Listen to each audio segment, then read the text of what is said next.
So thank you very much, Anna. If we start with the first question for the first speaker, and then we'll return to the last one.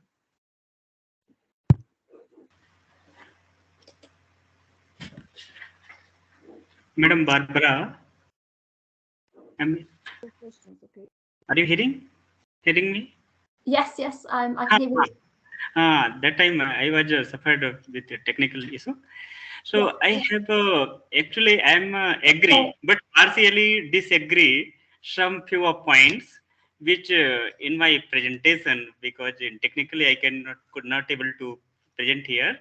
So because in tribal set of the classroom, there it fail, our completely education fail to student bringing our community bringing together.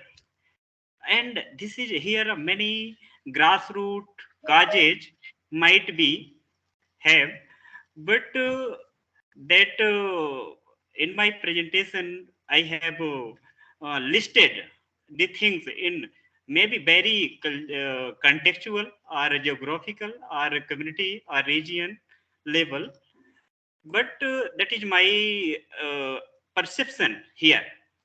Thank you. Thank you. So I think we'll just go back to the first question that Anna had mentioned for Katarzyna, if we'd like to return that, and when we can go back to those ideas in a minute.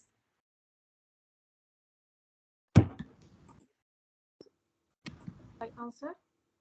Yes? Yes, please. Perfect question, and we agree, of course, in this, that when children, young person exercise, learn, try to do something for others, they in the result they are satisfied. They feel they are fulfilled ourselves. But intention is to help. This is this meaning in my sentence, and my appeal for educators to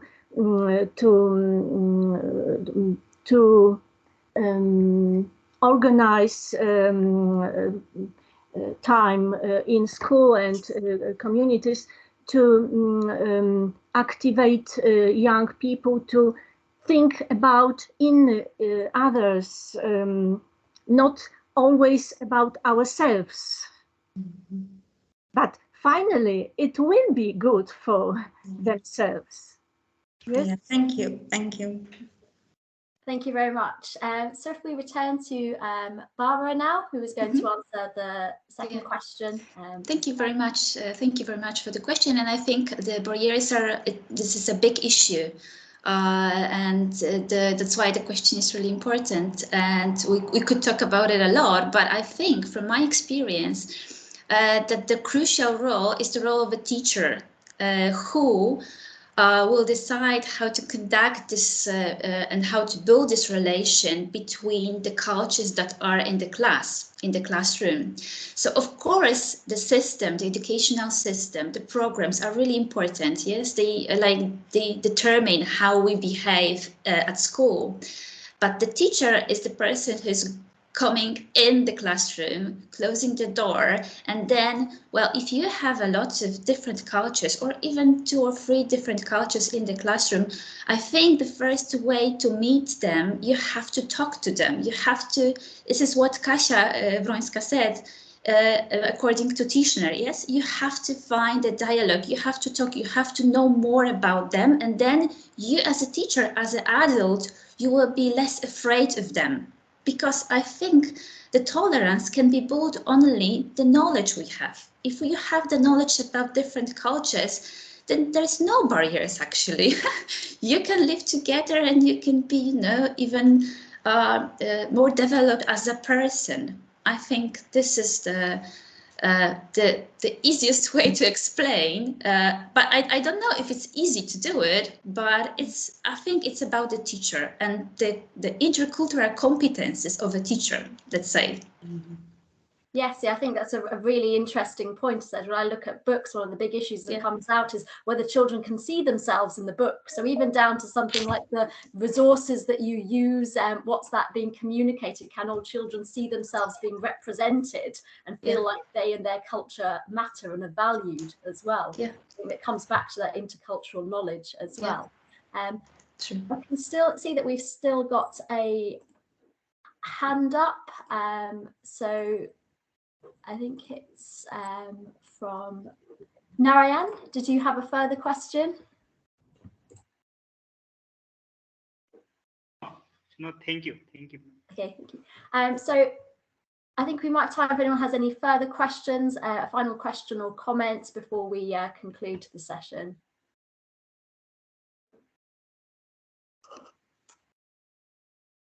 Okay, well, I'd like to thank all the speakers for a really interesting round of talks, kind of many different dimensions of education, lots of really interesting ideas about the self and other and how we interact with people and how we bring the other in and relate to that as well.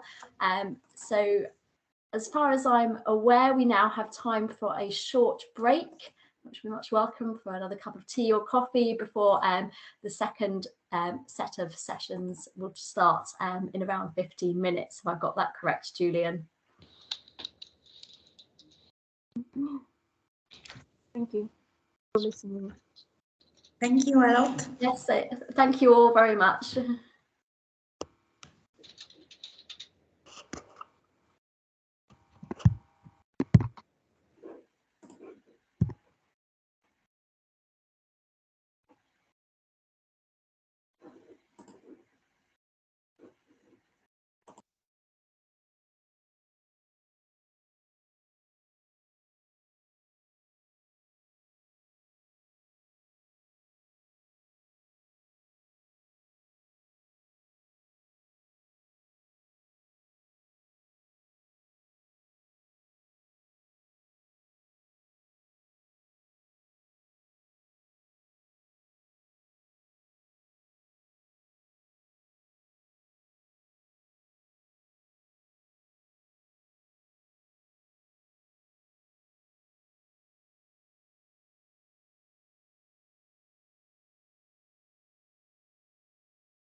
היי ליעד. נשארנו רק שתינו עם מסכים. היי. מי זה? מיכל, היי. אפשר לעשות ישיבה. הנה גם לילי הצטרפה אלינו, היי.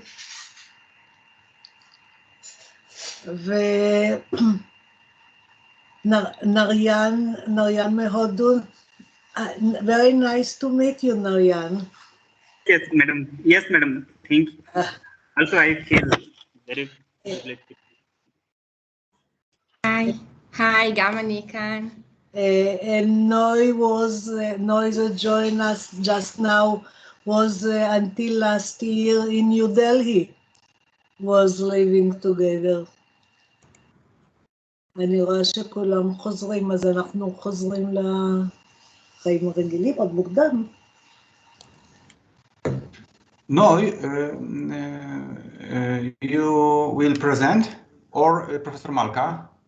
I shall present, Rafael, hi. I shall present, but Noi, before I shall put on my slides, I would let Noi to say some introductory words about her experience in India.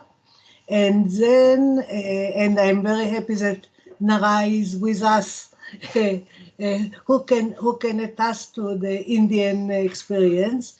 And then I shall present my PowerPoint, and she will say a few words at the end. Now, let me, if we have the time, let me just see that my presentation is working. I have, okay, just in case, okay.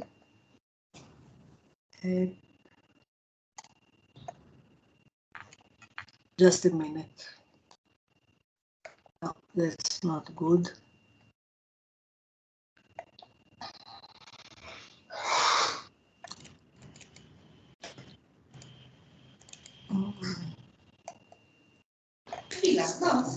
Hello, I'm sorry, the organizers were here, so I had to stand up and talk. No, it's okay, no problem. Where am I?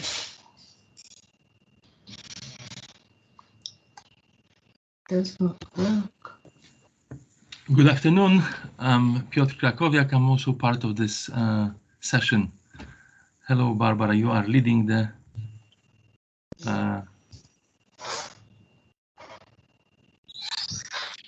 Do you see my presentation now? What? Hello. I can see only your catalog and file.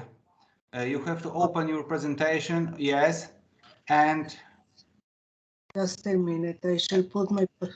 you share your desktop, but you have to open your presentation. Ah, okay. To share first. To share now. Now I just a minute. I am sharing it. Let me close it. Close. Now I share. To open my presentation before or after? First, you have to share, and then you can open if you want. Yeah. I'm sharing. And this is my presentation. Great. Now you I can my see. presentation? Yes. Yes. Okay, You can see it. But you see it with the small. Let me now make it a presentation mode.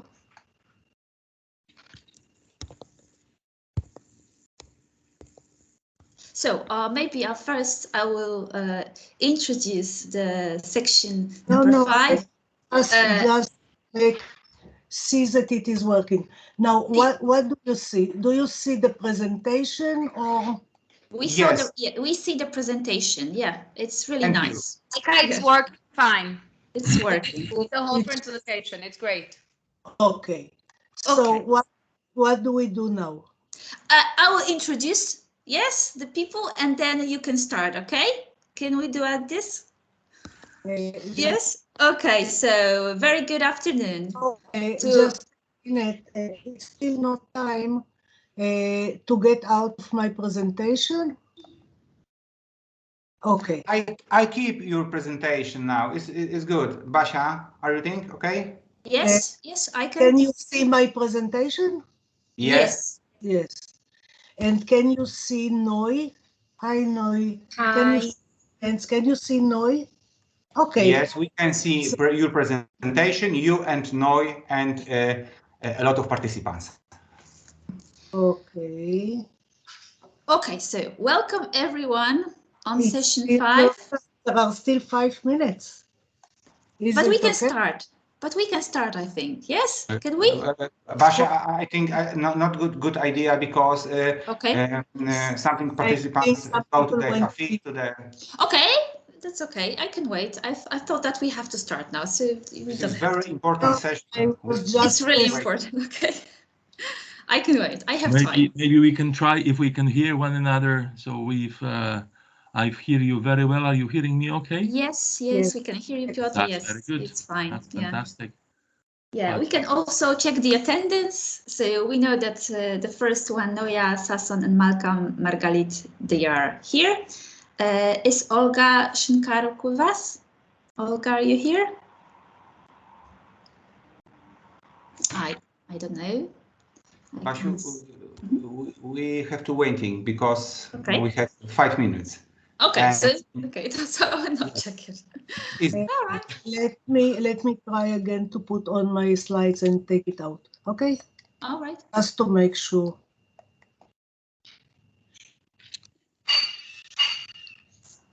Where is it? Okay.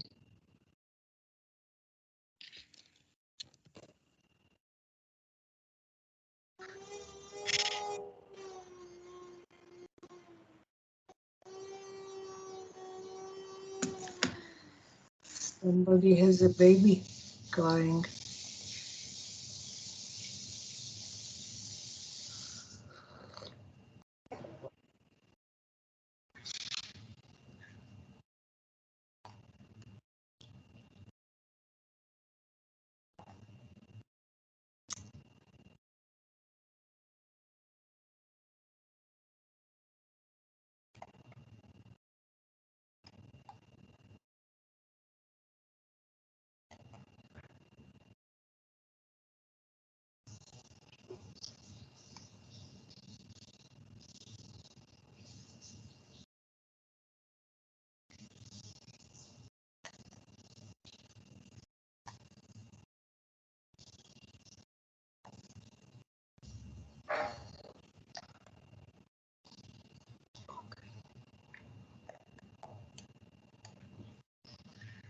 I'm just playing with it to be sure that I can come back.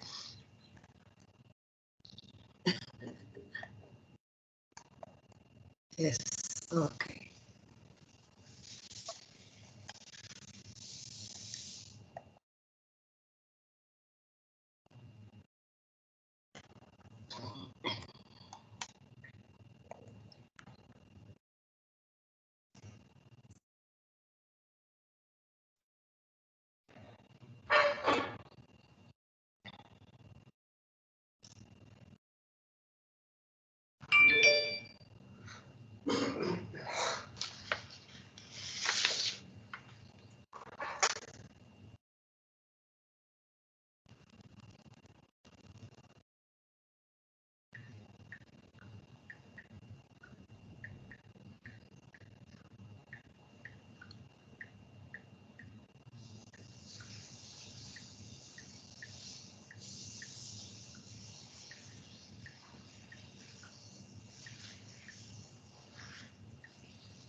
מה קורה?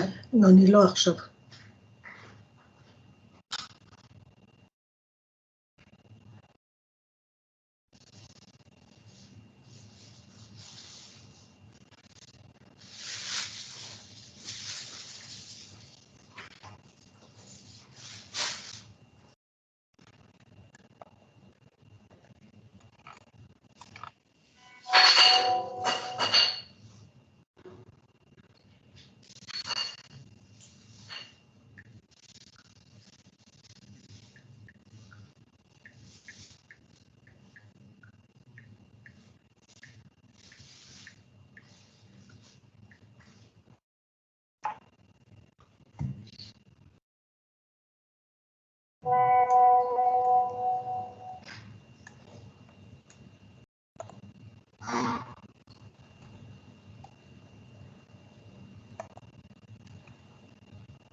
אפשר להתחיל, we can start now, I think.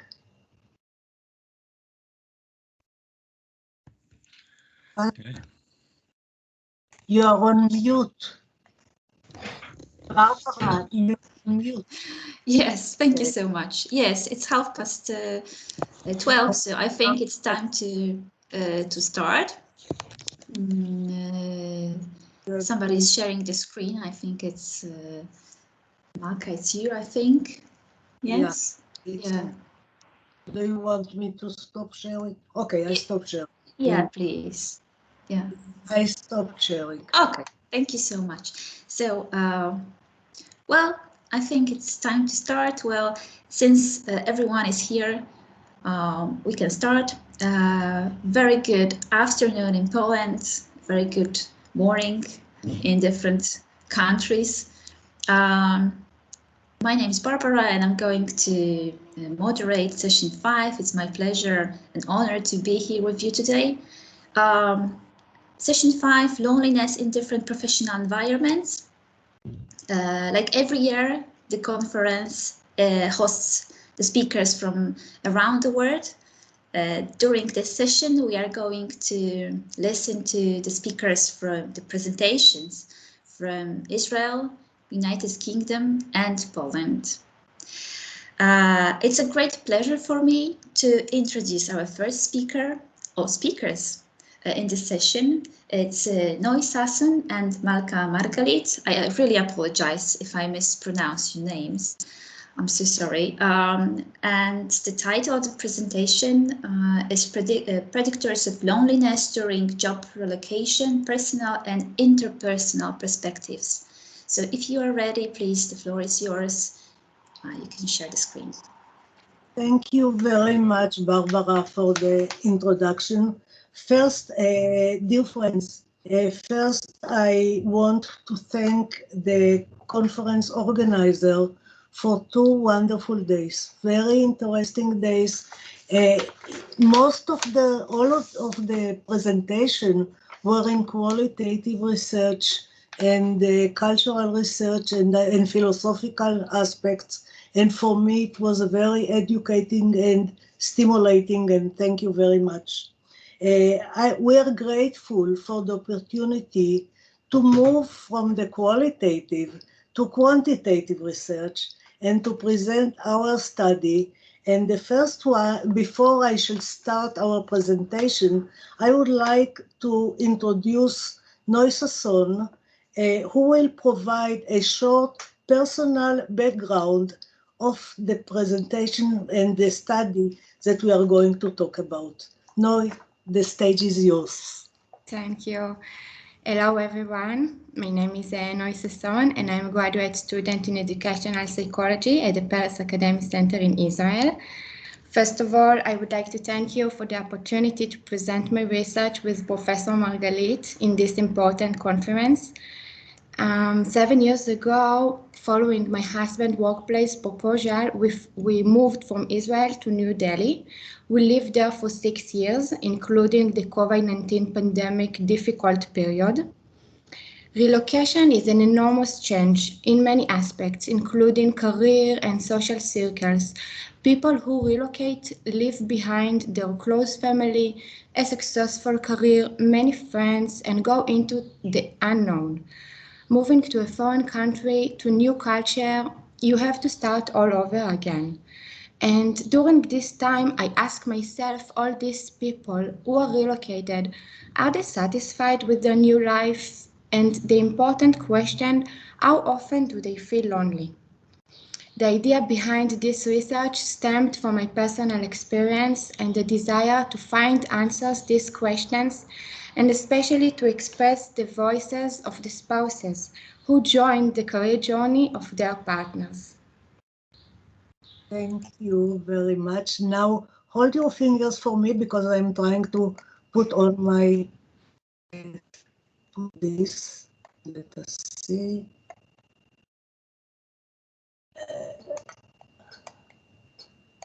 Okay. Can you see me? Yes, we can see your presentation. First of all, I have to tell you and to share with you that when Noi came with the idea of the conference, with the idea of the research, I was very excited, because when my son, who is now 56 years old, was just before entering school, we moved to England for 4 years on relocation. And the experience stays with your mind, even though it changed completely my life. So Noi, thank you very much for the experience of sharing this research with you. Our goal, since a relocation to a new country as a necessary part of career demands and development, has become a typical part of our time. The move to another country, facing new culture and staying away from extended family and friends, may result in increased experience of loneliness and may challenge people's well-being. The goal of the current study were to examine the emotional and social outcomes of job relocation and to identify predictors of the loneliness experience. Relocation presents many challenges, and let us remember, we are not speaking on the war that is happening nowadays. We are speaking on the relocation that is part of professional development and job and career development path of a person. The relocation to a new country requires an adaptation to new language, culture, and working environment, as well as coping with a distance from immediate support system, such as families and friends. But remember that the person is not going by himself. For successful adaptation, individuals need to have future perspectives, to think why they are doing it, what will happen, and in what way it is going to affect their future life, and would they still have the same or similar or adequate social support? Especially, we should remember that many of the relocated professionals were accompanied with their family, a partner, and sometimes also children. It means that children need to move from schools to find new support, to find new engagement, and really a complete change of life.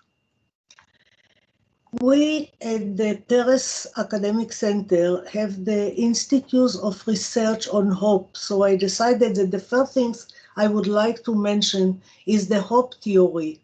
Hope, in line with hope theory, consists of the knowledge and the feelings that things can work out, that there is a future. There are difficulties, but there are a way out of these difficulties. We can hope to have solutions.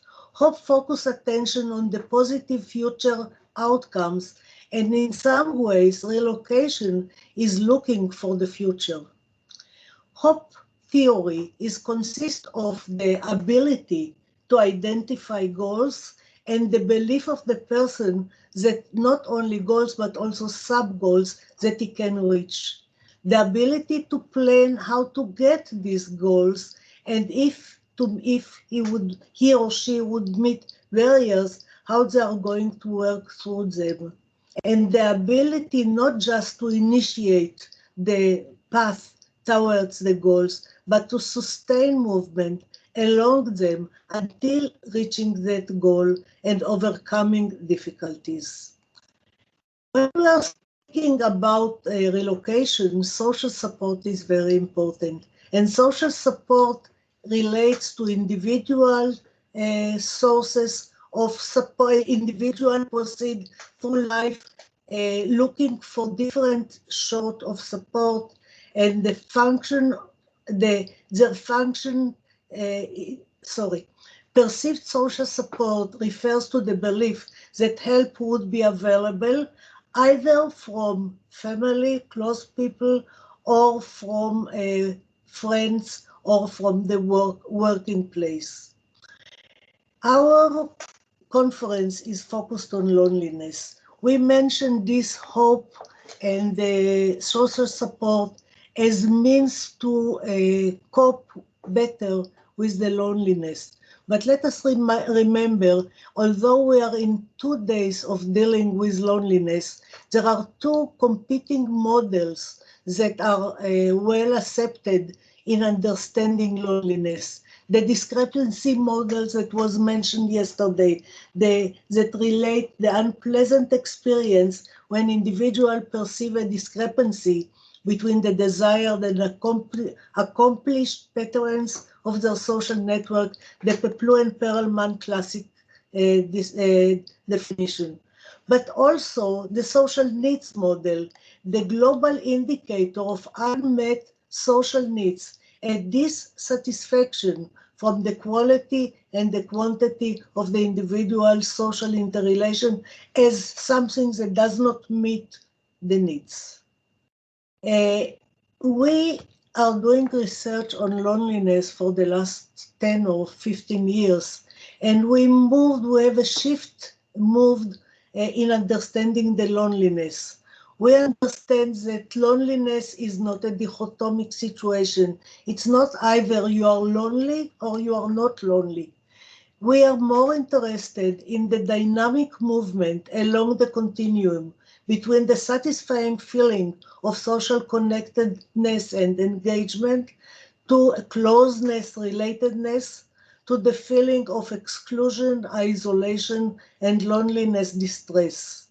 This approach is especially important for people in education and in psychology, because it invites us to look for means how to move from the loneliness to the connectedness. How can we intervene and help people dynamically move along this continuum? And even if you have days of loneliness, how would you go back to feeling either to solitude or to connectedness? Let me add very quickly, just 2 more concepts and go back to our research because the time is very short. Everybody knows and speaking nowadays about resilience. If I shall just mention Mesten's recent research and definition, she's speaking about the person's ability to cope with stress and to continue functioning effectively. And of course, resilience change. It's not something that is stable and go with us everywhere, but it depends on the domains of life and the context of life. Let me also mention the well-being diner concept, speaking about self-satisfaction from our life. So we are going to the research. The research consisted of 281 Israeli participants who moved to 50 countries. Most of them are females. 245 were with children that add to the difficulties. And of course, if you look at the different countries, they were everywhere. They were in all the countries as part of their career development. The age range is also very wide, from 22 very young people to people who are more mature in their careers. And the years of relocation also moved from 1 to 20 years. So we have a very wide sample. I would not enter into all the details of our research because this is a very comprehensive research, just to mention what we expected, that the MANOVA, that compare between the relocated people for their career and their spouse, whether it is the woman or when, reveal significant differences. Not in everything, not in loneliness, but in hope and resilience. As expected, individuals whose career demands the relocation were more hopeful because the relocation is part of their future, and more resilient their spouse who followed them to the new country. This is something that we should keep in mind, and when we plan for intervention, come back to it. So the focus of the presentation, this presentation, is to look what predicts loneliness. And we started with resilience, saying everybody has some level of resilience. Of course, people who are high in resilience would feel less lonely. However, we have the wide range of resilience. If the lower resilience would have higher hope, usually if you have higher resilience, you have higher hope. But the hope varied. If you have hope, probably you will have more well-being, life satisfaction, and less lonely. In addition, if you have hope and you have also family support, your well-being would be stronger with the hope and the family support, leading to less loneliness. Family support directly and indirectly predict loneliness, but friends also play a very important role in this. So when we check the resilience impact predicted of loneliness, you can see that we have a serial model of loneliness prediction during the relocation. This mediation analysis shows us that the lower personal resilience predict higher levels of loneliness.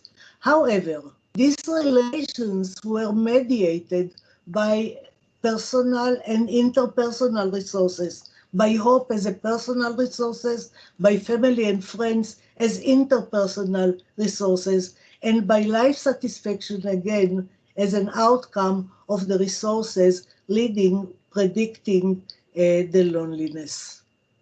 What are the conclusions of this research and our recommendation? These results emphasize the importance of personal resources, hope levels, the ability to identify meaningful goals and to plan effective pathway even when we feel lonely. Secondly, the interpersonal resources to encourage, to accept social support from friends and from family members. And this is very important because some people said, I'm strong, I'm not in need of social support.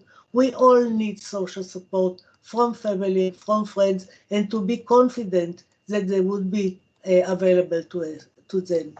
The intervention planning that will target personal and interpersonal resources, such as activating, empowering personal hopes, and we by now know how to do intervention to increase hope, while providing and empowering supportive relation within and outside the family may support the life satisfaction and help reducing the risk of loneliness in the new country.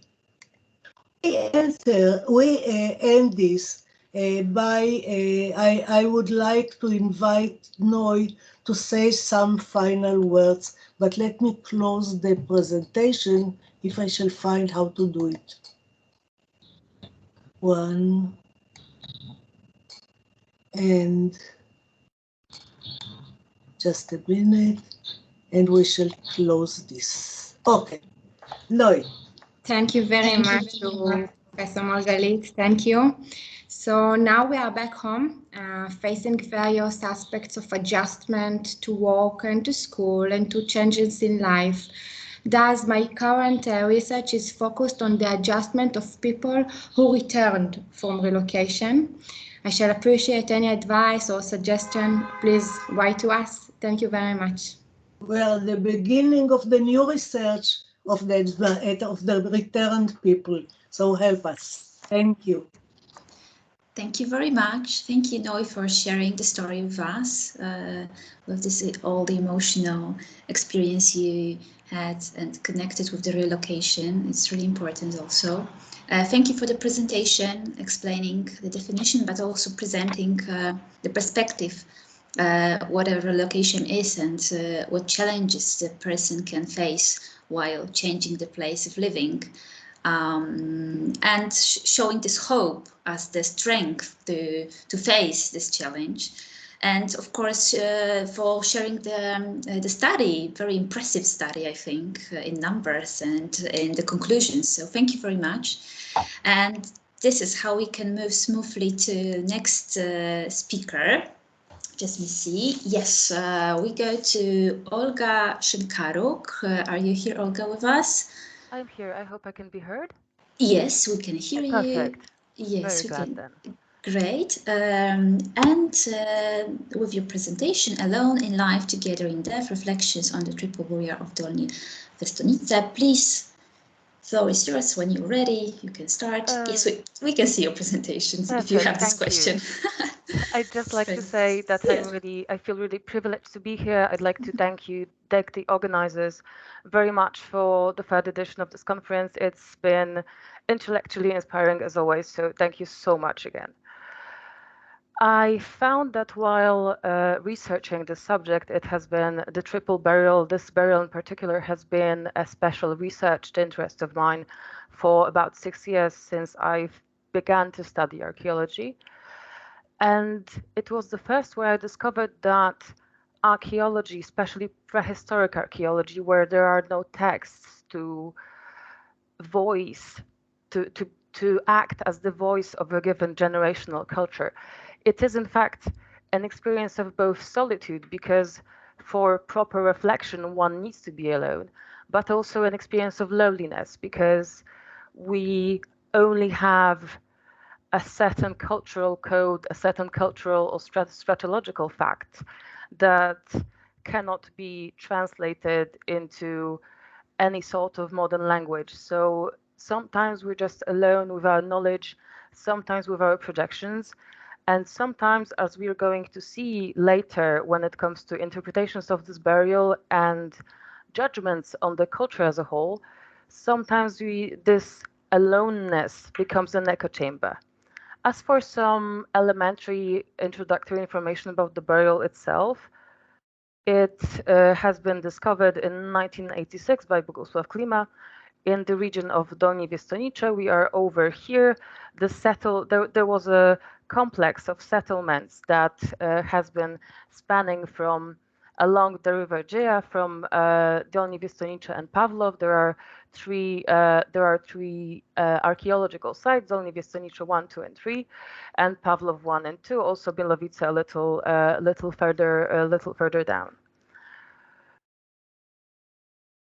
As we can see, this is a picture of in situ of the burials. I'm going to share also a documented picture and also a sort of a illustration by Lebur Balak that shows an artistic depiction of the probable look of the burial.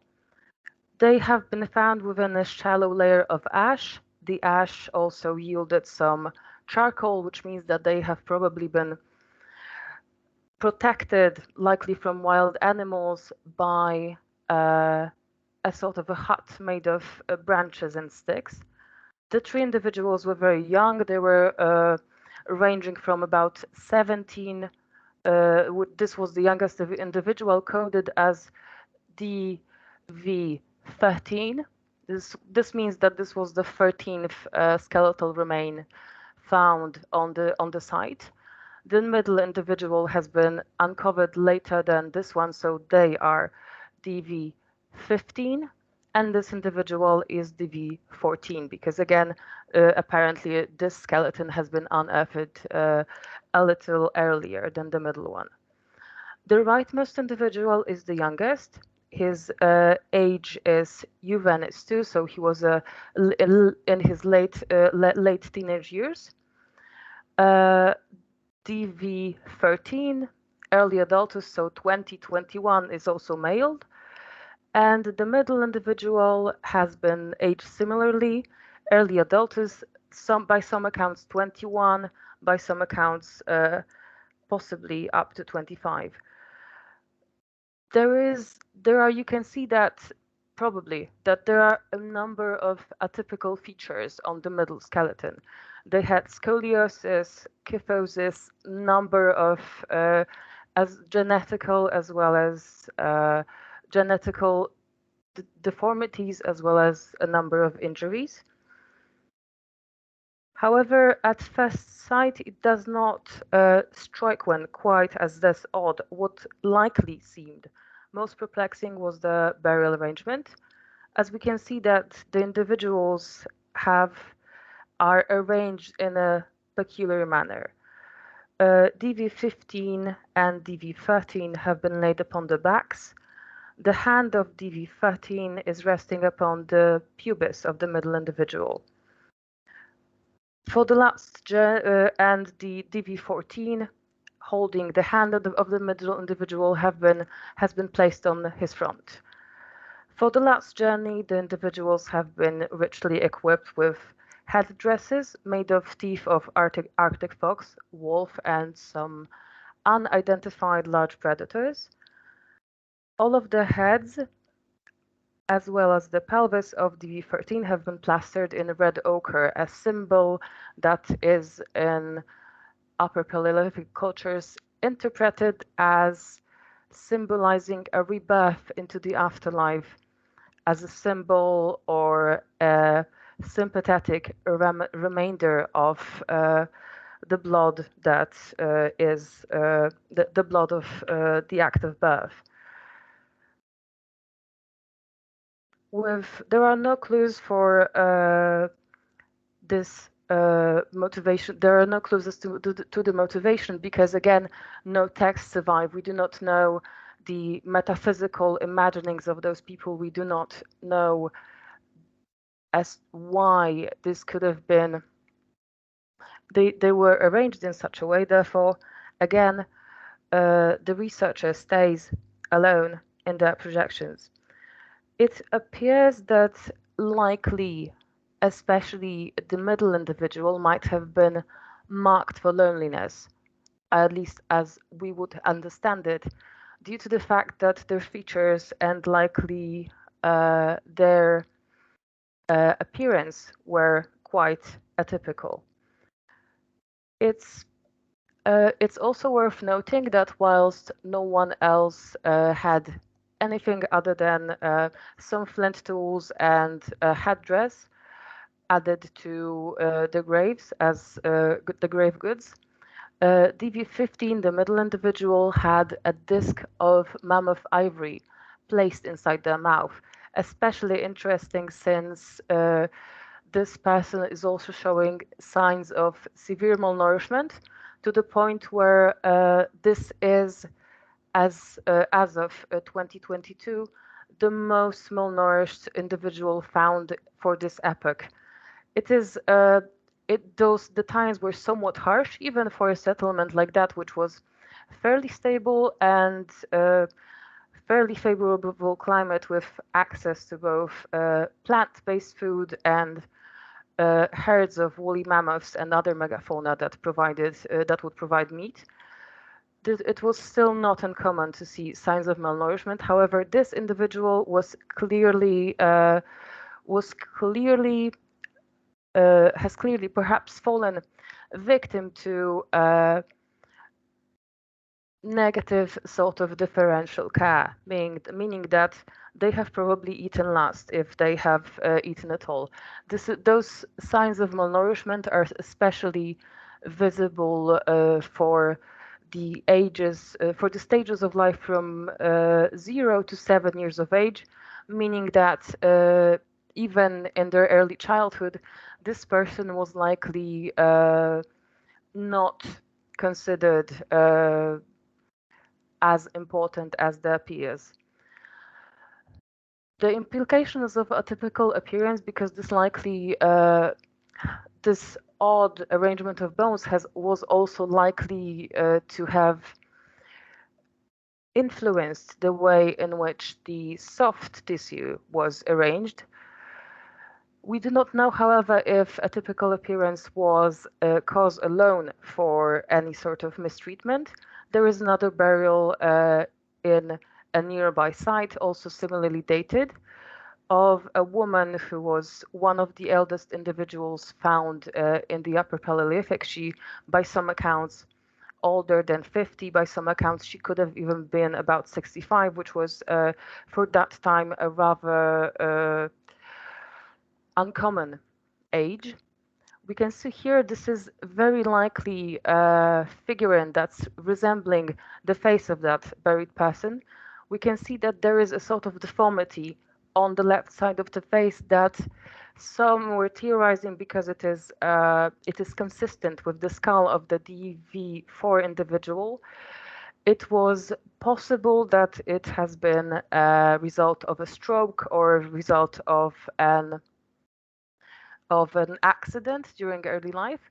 However, this person was also, as I said, they lived to a old age, and she has also been well treated. There are no signs of hard labor or malnourishment on her body, meaning that this whichever if it was an accident or a genetical feature or a consequence of a stroke, there was no negative social consequence as far as we can see and can surmise from the skeleton.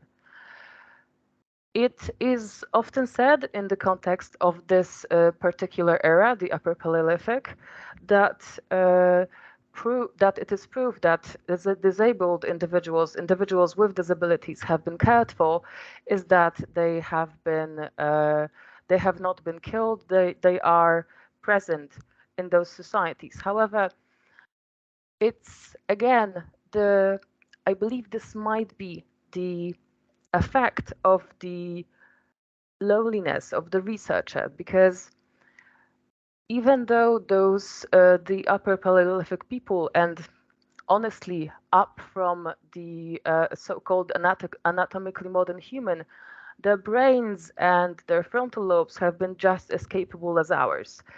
And yet when we see people with disabilities surviving clearly what was clearly a lack of preferential treatment, even quite the opposite, there is a sort of paternalistic tendency to call it a compassionate behavior.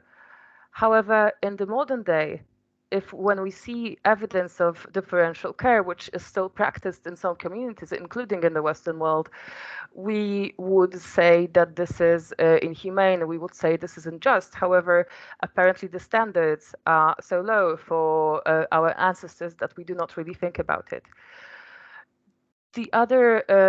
Another aspect is that the middle individual has very likely been performing harsh tasks during their life. There are a number of injuries, especially to their elbows and spine, that were showing that they have been taking an active part in moving the campsites, because this was a semi-sedentary lifestyle. However, however, there have been seasonal changes of the settlements, likely due to the climate. It was probably advantageous to move to warmer climates, warmer settlements within the same complex. It's, as I mentioned, it is likely that there has been a difference in the gender presentation of the middle individual, DV15, to the males buried at either side of them. By the shotgun sequencing method, it has been established in the gender of the individual has been established as also male.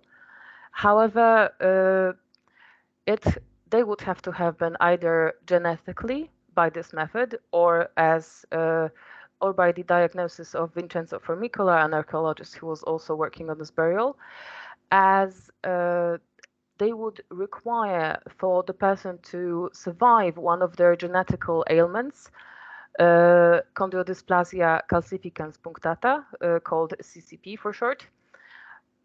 Would have to survive into adulthood. The person would have to have two X chromosomes, which the same archaeologists identified as they would have to be female. Well, not really, because there are also people with more chromosomes than just the two of them.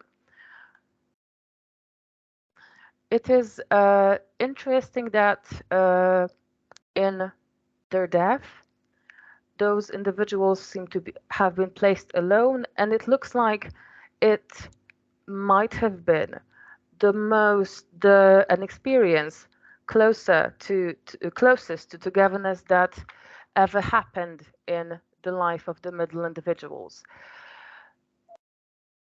Genetic and anthropological analysis of the skeletons revealed that it was very likely that the individuals have been related. They share a number of atypical features, most notably an impacted upper third molar, a torus acousticus. This is a sort of a deformation to the bones of the ear, meaning that the person has either been living in too cold a climate for the ability to stand it, or perhaps they've been diving and looking for things like seafood, because this also develops when there is too much pressure on that area. As to what the positions mean, I suppose we can only guess. I believe it's notable that there is one person looking behind the middle individual and one person looking forward, as if somehow they were given protection. How did they die? It has not really been revealed either. There were many speculations, however, it's really difficult to tell. There are interpretations including death in childbirth or human sacrifice. None of them can be truly proven. There was a fire lit at the time of the death, about the same time as the interment, and it has been established that the fireplace as a gathering place, as a space of ritual, has been practiced for as long as 200,000 years before presence, meaning this was one of the first symbolic behaviors the ancestors of modern people engaged in. There are likely post-consumption. There are also post-consumption bones and fragments of bones of birds and other small creatures, meaning that there has been a funeral feast. Also possibly a. Sorry about that. I just got a notification that my time is up. I'm just going to there was a signifier related to time, but it was likely from a different context. So it would not be unusual for them to have marked a time of an unusual death in such a way. As always, there is very little time, and as I always say, whenever I'm interested in something, the tale grew in telling. I am wondering if first of all, like further questions, was the discus placed in the mouth of the middle individual a compensation for the malnourishment? Was this like, please do not come back to haunt us, we fed you? Was it also there because of the fact that they had the fox teeth, because of the fact that they had ochre on their pubis? I wonder if they did indeed present a non-binary, was this a way of affirming it by the people they have lived in? And I also wonder if it was possible to affirm it by the people who lived 31,000 years ago. Why is it such a problem for modern anthropologists? Thank you for your attention. Thank you very much, Olga. Wow, it was amazing, I would say. Thank you very much for sharing this very interesting presentation from completely different field. So archaeology perspective in connection to loneliness, I think it's something different. So thank you very much. I'm really impressed of your knowledge and interest.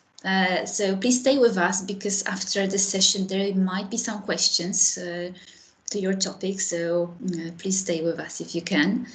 And we move on slowly or quickly to next speakers. Liat Baraket Boime and Lily Cherniak-Hai on behalf of Peres Academic Center from Israel with the topic War Engagement During Remote Work, the Role of Loneliness and Hope. If you are ready, you can start. Yes, we are. I will try to share in a moment. So thank you so much. And again, thank you, the organizer. And it's so multidisciplinary and amazing. So thank you so much. I will try to share now. I hope it will work. Can you see the presentation? No? Just a second. We can see your screen, not the presentation. You have to open the presentation. Yes, I opened it. Okay, now it should work. Okay. Just a second. Yes, I can see it. Maybe it's a little bit later than your screen, but yes, we can see it. Okay, so this is a shared work that I am doing with my colleague Lily. She's also here with us. Hi, Lily. Hi, hello everyone. So I will present, but Lily, feel free, and if you have questions for both of us, that will be great. We would like to talk about remote work, and specifically in these times when most of us work remotely, totally remotely or in hybrid work. And we were very interested in the case of remote work and job engagement. So remote work is the new normal. It increased dramatically after now in the COVID-19 era, but it started before the outbreak. And but the COVID-19 really made it like the new normal, and at certain times more than 50% of the workforce were working remotely. And with this dramatic transition to remote work, there were a lot of questions as for the employee engagement, and how can we maintain the emotional connection to the organization. When we talk about job engagement, so one of the most accepted definitions is positive, fulfilling, work-related state of mind that is characterized by vigor, dedication, and absorption. So you feel like you are into work and you are really into the job you do and the organization, and connected psychologically to the organization. And the questions that arise are when we are working remotely, most people think that job engagement would be harmed, but must job engagement be harmed? And what are the conditions? Sorry, sorry that I interrupt you, but you are not in a full screen mode of the presentation. So maybe you would like to... I think if it's okay, we will proceed like this, because we tried to solve it in the past, and as long as you see most of the screen, I think it will be easier. No, I just see the first slide. You can see only the first slide? Yeah. I will try again. Sorry.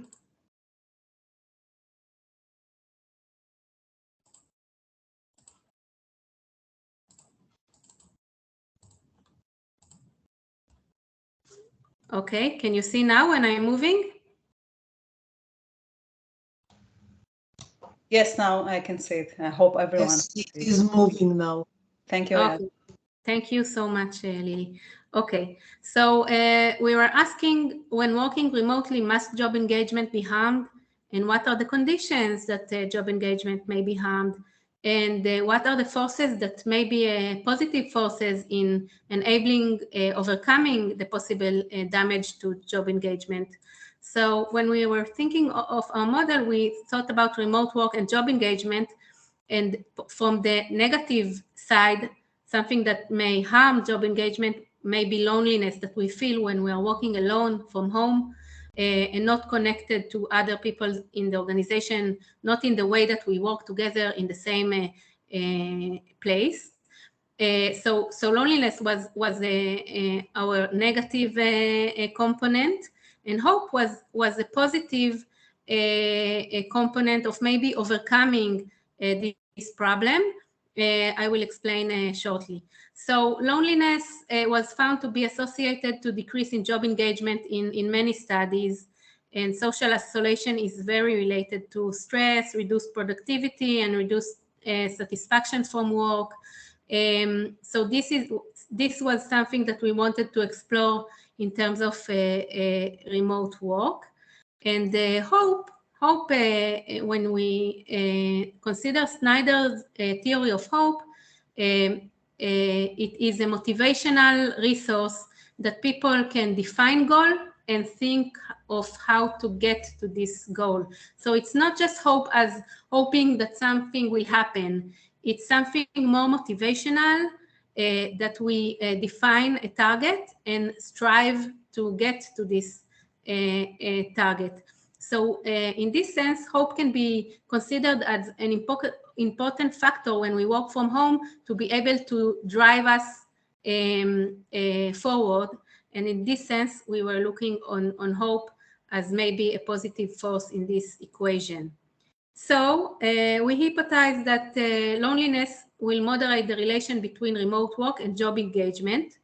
So we were thinking that in the new normal, people work from home, and that's okay, and from other places, and they job engagement doesn't necessarily have to be harmed, but lonely people, when working from home, will experience decrease in job engagement. So this is what we hypothesized. H2 was that hope will mediate the relationship between remote work and job engagement. So remote workers will be able to get to their goals, and this will be positively related to job engagement. And the last hypothesis was that loneliness will moderate the relations between remote work and hope. So among employees that are low in loneliness, there will be a positive relation between remote work and hope. But among employees that experience high levels of loneliness, the positive relation between remote work and hope will not be evident. So this is the model if you look on it graphically. And the procedure was that we had 349 workers, all working in organizations from the USA and UK. We used a prolific panel. This is an online panel that people answer questionnaires. You can see here the half of them were males, half were women, and you can see here the ages, work ages between 21 to 69. And the measures we used were known measures for hope, for loneliness, and for job engagement. You can see here the specific measures. And remote work was measured very simply by asking how many days a week are you working remotely. So this is what we did. This is the correlations and the means. And here is actually the findings in the model. And I will show it now in a specific, more clear way. But remote work was related to job engagement only among people that were lonely. You can see it here. So for people who were low on loneliness, you can see the blue line in this slide. For people that were not feeling lonely, remote work was not related to job engagement whatsoever. So it did not impact job engagement negatively. But for people that were high in loneliness or even in mid-levels of loneliness, remote work was related to decreased job engagement. So this is very interesting because it says it may be that the people that we need to focus on when they work remotely are the people who feel lonely. Another interesting finding we found was not according to our expectations, was that people who were people who were high in loneliness, for them, hope was a vehicle to increase job engagement. So for those high in loneliness, hope was serving as a tool to increase job engagement, but for people with mid and high levels of loneliness, this was not the case. So to summarize, our findings show that remote work does not harm job engagement as a default. And this is good news because all of us are really now, remote work is part of our everyday lives, and it doesn't necessarily have to be that we are less connected to the organization if we are working remotely. But for those who feel lonely, remote work was related to decreased job engagement. So lonely employees are the ones to focus.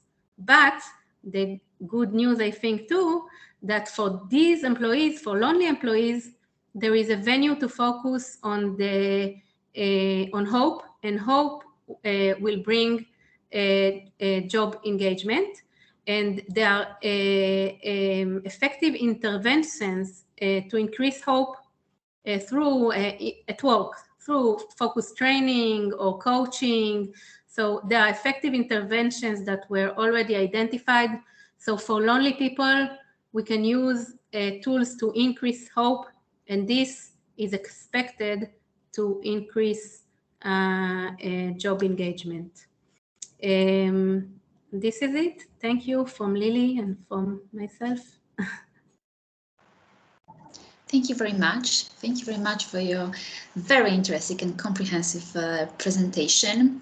Job engagement connected in connection to remote work. I think it's a current subject, something that we are experiencing now, even now. This relation of job engagement to loneliness and hope, something really interesting. Please stay with us because there might be some questions after the session is over. So thank you very much again. And we go to Piotr Krakowiak. Yes, I can see you. Great, from Nicolaus Copernicus University in Toruń, with the topic loneliness in the silent pandemic at grief after loss. What can we do during and after pandemic? So please, the floor is yours, ladies and gentlemen. We can start listening to. Thank you. I hope you can see this slides and hear my voice correctly. We can hear you. We can see the presentation. Yes. If I move it to the full screen, is it visible now? Yes. Fantastic. Very good. Yeah. So it is not a research. I'm very grateful to be in that very, very colorful and interdisciplinary conference. And I was listening to the previous sessions and to this session with the great interest. I'm a practitioner, but also educationalist, wearing many hats, psychologist, spiritual advisor, and the organizer of different areas of end-of-life care and bereavement. So today I'd like to show you something, of course, being in solidarity with Ukraine. Right now, I think this topic which I proposed will be also what can we do during and after pandemic, and what can we do with these refugees who escaped the war and very often also experience the death of their close ones or the other horrible experiences that we are facing for over a month, every day, seeing it on the TV. So we are helping also these people, and I'm proud to announce that the hospice movement in Poland is helping both the patients, the families, but also we hope very soon to be able to help also those who are the victims of this cruel war. This is about the practice that we do towards the children, towards the teenagers and adults. And of course, I have to start, we have been inspired by the UK charity Winston Wish, Here is the web page, and we have built in Poland something very similar with their permission to use some of the resources. Then we also built some other resources that were typical for us, and we hope to share them with those who need it. So maybe a little bit of introduction of what we've done, and then the main point will be how we changed during the pandemic and what we learned during the pandemic. It will be very similar to that previous talk about this, online and not direct face-to-face meetings, but work online, and how can that influence the support of those who are lonely after bereavement, grief, and loss. So we started in 2004 with this first book, first with the nationwide campaign.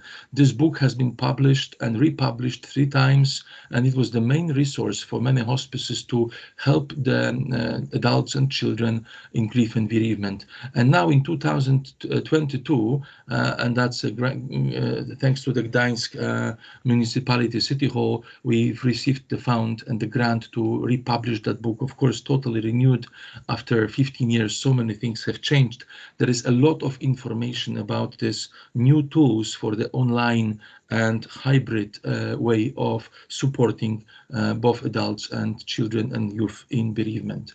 So this is really something that is showing like a bridge between this 15 years of experience we've done in Gdańsk, but also around Poland. And we're doing a lot of things attentive. Tumbo is the name of the elephant. The positive elephant is like the positive way to talk about difficult things.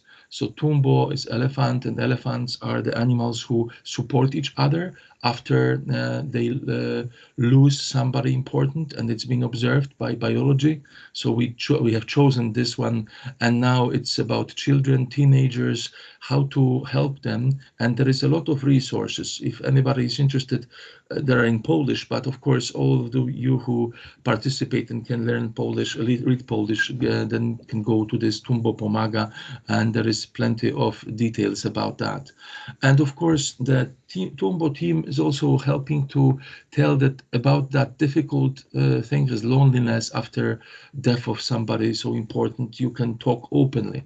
Participating in marathons and half marathons, doing the roller skating competition, the boat competition by the sea in Gdańsk. It is possible in Szczecin, I'm sure, and everywhere else in the world. So we have new challenges now. I mean, when I was writing that, it was over 1.2 million refugees. Now I think it's 1.5 million of refugees from Ukraine, Poland. We will have as soon as they settle, there will be challenges with their grief, loss, and bereavement, and we have to face that. We have to respond to that, and I think it's important to see what tools we have and then to adapt them and to use them. Tumbo is very generous. We do a lot of social support and assistance. We do that for the International Children's Day, the 1st of June.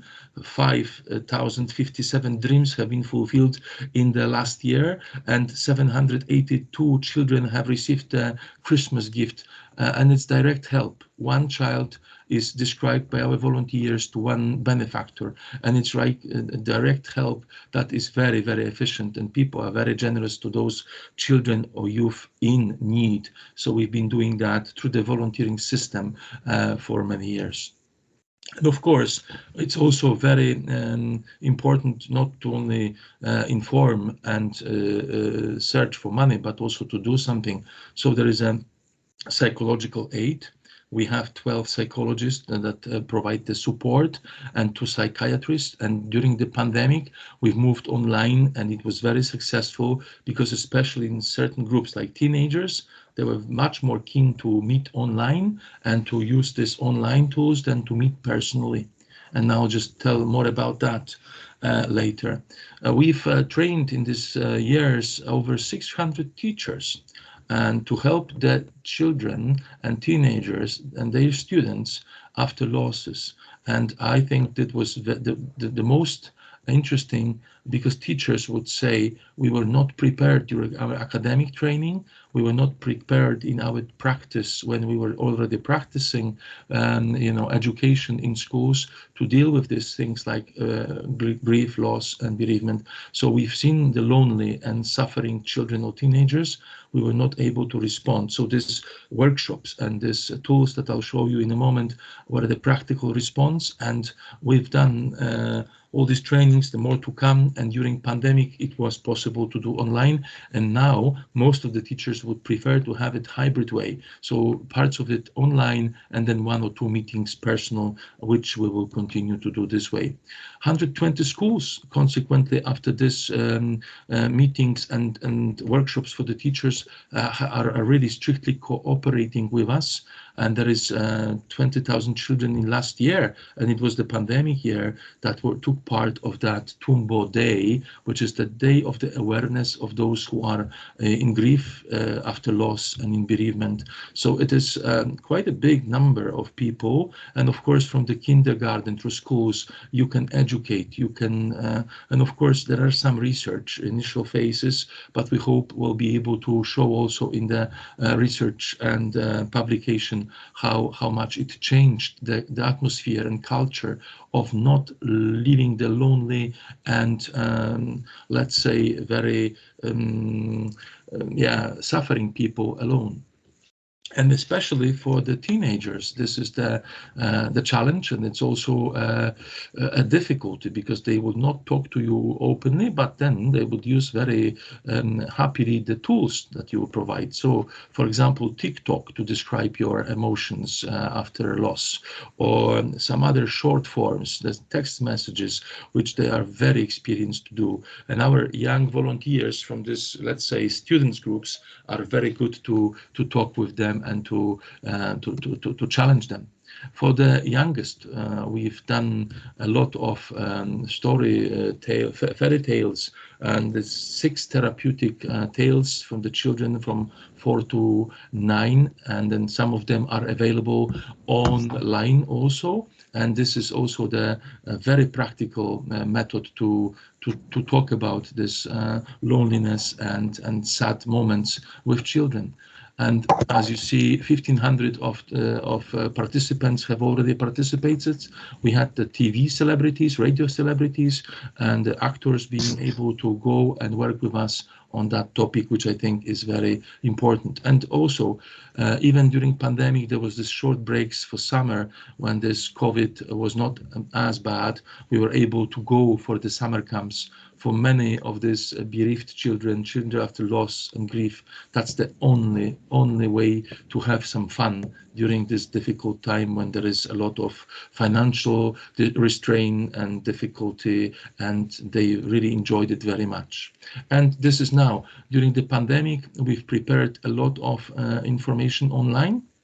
This one that is for this 8 institutions of social care, of educational care, is available online, and this new book that will be as an ebook and as a paper version, it's finishing right now. Because this difficult time, we had all this liturgical celebration online, we had these difficulties, and then how to help those who were lonely already when they were double lonely with this. So we've seen what they've done in the world. Grief in 6 words, one of that, yoga and grief, and some other practical things that you can share with people. And as the Tumbo Pomaga, we were trying to move to the online, and then psychological support was online initially, and then personal, and now it's hybrid. Workshops for teachers were online, and now when this pandemic is ending, there are hybrid again, and support groups for children and youth. We were online during the pandemic, but now we would decide that there will be the hybrid way as a most effective way. Summer camps, of course, will be a regular face-to-face, because that's what is the essence of it.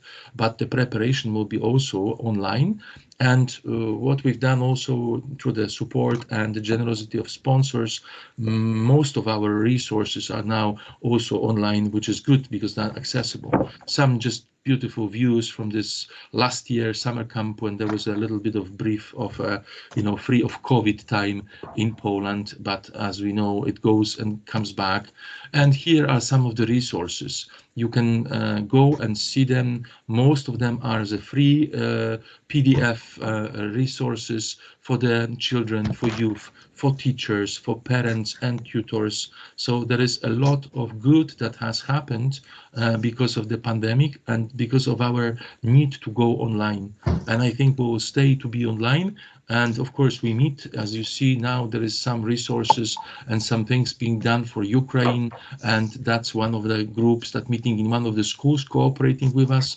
And that's great. They are learning that these children who are coming as refugees have the needs, and then probably the future will be to organizing some events and some support group for youth and children from these language groups. Fortunately, Polish and Ukrainian is not that far away. We can really understand, not totally, but quite okay each other. But there are first students who are the volunteers from Ukrainian language groups, and we hope we'll be able to do that. So if you have any questions or comments, you're very welcome to do that. These are all things that are available online. And I hope in the publication, there'll be this initial research, how we've helped during this time of pandemic and how we try to be more hybrid in the future to come, and how we want to be more open to this, to use these tools that were necessary during the pandemic, but now they prove to be very useful, especially for the youth, as the alternative to communicate, to engage, to be present.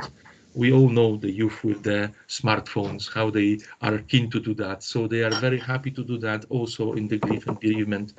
And then maybe in this way we'll reduce their loneliness. Thank you very much for your attention. Thank you very much. Thank you very much, Piotr, for touching a very important and difficult topic at the same time. Generally, but especially now in the time of war. I'm really impressed with experience and what you have done as an organization. Thank you very much for sharing. Now we know actually what we are doing here in Poland, so this is really impressive. Pleasure, and it can be multiplied in Szczecin and other places in Poland, and I think these resources are for that reason. Yeah, the thing what I can notice is that the key to cope with all this really difficult situation or just the misfortune of some people is the cooperation actually between people. You can't do it by yourself, you have to do it together. So we have to be together to cope with this really difficult situation as the loss, yes. So thank you very much again. Stay with us. In a moment there will be a discussion and we are going to our last speaker, Mariusz. Thank you very much. You are here. I can see you. Yes? Yes, Marie, are you here? Yes, hello. Can you hear me? Yes, okay. We can hear you. Yes.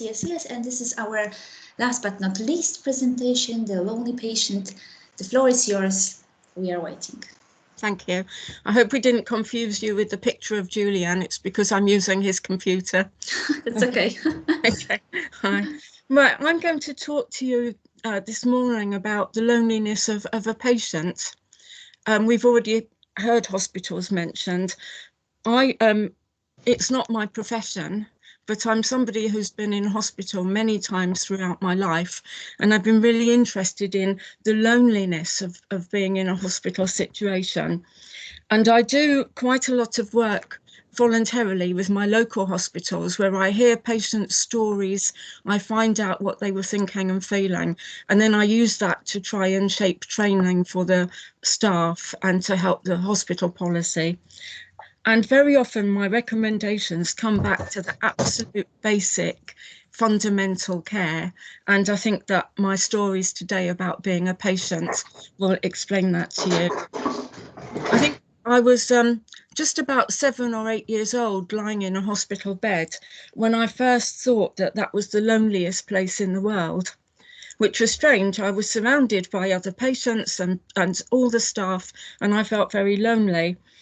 And 20 years or so later, I was in hospital again, and again, I was having surgery. I had so many people around me, and I thought, this is really lonely. I'm absolutely on my own. So even though I was a centre of attention, literally, from all the surgeons and the people, I was on my own. So I want to talk a bit about that loneliness and something about what the staff might do to help. And because this is an academic setting, you're academics, I'm not, I thought, I should do some research. So I got on the computer and I was looking up things about patients being lonely in hospital, and I couldn't find anything. I looked and looked. I found a lot about how loneliness can impact on people's health. And I found an awful lot about elderly people being lonely at home and how that can be very bad for them. And it can cause psychological distress, which might contribute to them being ill. But I couldn't find anything about them being lonely in hospital. It was as if everybody assumes that once you get into the hospital, you're most definitely not alone. So how could you be lonely? So all that looking, and I couldn't find things. I couldn't find any research. So you just have to go with what I'm going to tell you.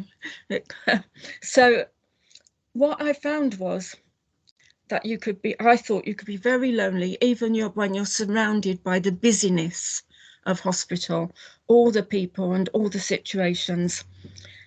And you're actually very rarely alone, but it can be a lonely time. Now, obviously, I'm talking about hospitals in the United Kingdom and mainly my local hospitals. What I'm going to say, the situation might be very different for some of you. So just a little context. In British hospitals, usually there used to be long wards with maybe 30 beds, people facing each other, all in one ward. That's changed a lot over the years. And now usually you would be in a room of 4 patients or 6 patients. And occasionally people would be in a single room, 1 patient in the room. But that would usually be if either you were infectious and other people needed to be away from you, or you had an immune system problem and you needed to be very carefully away from other people, or it would be because you're dying. They would normally be the reasons why the 2 or 3 single rooms would be saved for those people, but usually you'd be with other patients. Now, I have read that patients who are segregated because of those, that they're infectious, will have much higher levels of anxiety, will be much more inclined to be depressed, and sometimes they will feel the stigma of being isolated. That it comes with a stigma when you can't be with other people. When I was very young, once I was in hospital and taken into an isolation unit where there was a ward and I was in the big glassed off isolation part. And as a young child, that was that made me think that there was something shameful about my illness. I didn't understand about infection, so I thought it must be something shameful and bad about me. And of course, lots of people have been in that segregated situation with COVID. And I've read, as I say, about them being afraid. I've read about them being depressed. I haven't read about them saying that they're lonely. So we're back to not very much evidence for me to work with. So what is it, I think, that makes people feel lonely in a hospital setting? Well, you go into hospital for a variety of reasons. Sometimes it's a planned thing. You know that you're going for surgery, and I would hope that you've been well prepared. You know what's going to happen to you. You know why it's going to happen to you. You know the doctor that you're going to see. And you have an opportunity to take with you some familiar things. You can take your own pajamas and slippers, some things from home. If you go in as an emergency because you've been suddenly taken ill or you had an accident, that's quite different. Get into hospital and maybe everything you have with you is taken away. Your clothes are taken away, your shoes are taken away, your jewellery may be taken away. You didn't bring anything with you. You didn't know that you were going to be in hospital that day. And what's left is what they give you, which is that little band that goes around your wrist with your name and your hospital number. That's all you have with you that belongs to you at that minute. And I think that that's very depersonalizing. And it's also very infantilizing. Going into hospital like that, in that different world, a lot of your personhood is taken away from you, and you can be made to feel like a child again. And what I think the staff need to do is that when they take away all those things that make you you, they have to be very careful that you don't then become that broken leg or that perforated hernia or something. You've got to still be a person, and they've got to let you know that you're still you. So I just said, as well as being depersonalizing, I think it's infantilizing. It makes you like a little child again, because suddenly you're in this new world. You don't know the people. You don't know where the bathrooms are. Are you even allowed to go to the bathroom? You don't know when you're going to get some food. You don't know if you're going to get a drink. You don't know things. And it makes you like a small child again. And most importantly, you don't know who to trust. We need to trust people, and you just don't know who to trust. And when you add that into the mix of being in pain and feeling shock and fear of the illness or the injury, it's a very lonely time. That's the time when I think you're surrounded by people and busyness, but you and your illness or your injury and your fears are absolutely alone. So if I know from my own experience and from other people I've asked that people feel lonely in hospital, why don't people say it? Why can't I find things about it? And I think that there are two issues.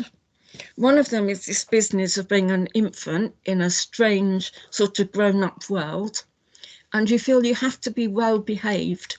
You want the staff to like you, to look after you. They've got to like you. So you want to be well behaved. You don't want to be trouble, you don't want to be a problem. You want to be well behaved. And also, you want to be seen to be brave. You don't want to admit that you're frightened. And being lonely, I think, saying I'm lonely might make you sound weak. I think that when we're in a hospital situation, we put on all sorts of brave faces, and you don't want to be weak. So what we know is that people do best and recover best when they feel they understand what's happening and they feel that the people around them care for them. So what can the professionals do to help them feel less lonely? Well, the first thing I would say is that the definition of a patient is somebody who is receiving or seeking treatment. Of course, in the rest of our lives, we're many, many other things. Hopefully, we will only be a patient for a short time, but we're many other things. We have families, our work, our friends, our hobbies, our whole life that we don't have in the hospital. And we have so many different roles, and we want them, to know something about those roles and take them into consideration. We want them to see us as real people. We don't want them to just be a patient in their care. We want to be real people. So what do we do? So first of all, and I warned you, this is going to sound really fundamental. You'll think, why is she saying this? But it's I'm telling about the things that don't always happen. The first thing is we want the staff to be really careful to remove any barriers to communication. So they have to make sure that we can hear, or we have our hearing aid, or we can see, or we have our spectacles. They need to check if we have any learning disability or if we have dementia or any of those conditions that might need extra care. They need to check that we speak English in our hospitals. And there are translation services you can get if not. And that made me smile when I wrote that. I said about whether you can speak English, because of course, even if you can speak English, you can't always understand hospital language. Hospital has its own language, the staff there use all sorts of words and terms that we don't necessarily know, and they're so familiar to them that they forget that we don't know them. They forget that we've gone into a world with a different language. Very often, I remember when I was taking care of my family, my parents, my grandparents, they'd go to hospital and I would say, "What did the doctor say?" And they say, "I'm not sure." But they didn't like to ask. They come away and they don't understand. People are afraid to ask. Alongside this, of course, you have to learn the patient's name. You have to learn what they want to be called, what they like to be called. I mean, that may seem so obvious, but I've many times I've been called that ankle, that knee, that shoulder. People can tend to call us by body parts. One of our friends told us that of her long treatment through cancer, the part that made her cry was when she used to go for chemotherapy and they would put her in the chair, and from all that time when she was in the hospital for that treatment, they referred to her as the chair number, so she would be number 12 all of that day. And she said it made her cry every time because she was so frightened, because she thought if the nurses see a chair, they won't take good care of me. They might give me the wrong medicine because I'm not Sally, the mother, the woman, the wife, the friend, the teacher. I'm a chair number. So things about using our names. The next one would be to perhaps learn something about us. I've just said they've taken away many of the clues about us, but they don't sometimes seem to take care to learn about them. I was once in the hospital for just over a month in a single room because I had infection, and the nurses spent a lot of time looking after me. 5 times a day they had to hook me to intravenous medicines, and that took about 15 minutes every time, give me injections. At the end of that time, they knew no more about me than that I had a bad knee. They may have recognised Julian coming to visit me, but they wouldn't have known a single thing about me in all that time. And they may say we don't have time, but while they were giving me those treatments, perhaps a few questions, they could have found out a little about me. And I just edited this slightly earlier on when I listened to Ava. Please tell Elizabeth that when I was in that room for just over a month, the trees outside the window were really important to me. So she reminded me, just a little extra bit there. So patients, I think, who are in hospital and feeling lonely, just like feeling afraid, they need to be able to express that fear. So they need staff who can listen and hear. They don't always go together. They need staff who can see and look. They don't always go together, looking and seeing. So I might be telling you I'm fine, but maybe my hunched shoulders and my fingers might tell you I'm not fine. They need to ask questions. I've heard somebody who's just had a really bad accident, surgery, lots and lots of broken bones, and the doctor come to her the next day and say, "How are you feeling?" And she says, "I'm fine." Well, in reality, it's unlikely that she feels fine. I was disappointed that the doctor didn't ask her another question. I think that good health professionals, like good teachers, will know when it's time to ask another question and will know when to ask the right question. You don't just meet other staff, of course, you meet other patients. You're suddenly in a very intimate situation with 3 people you never met before.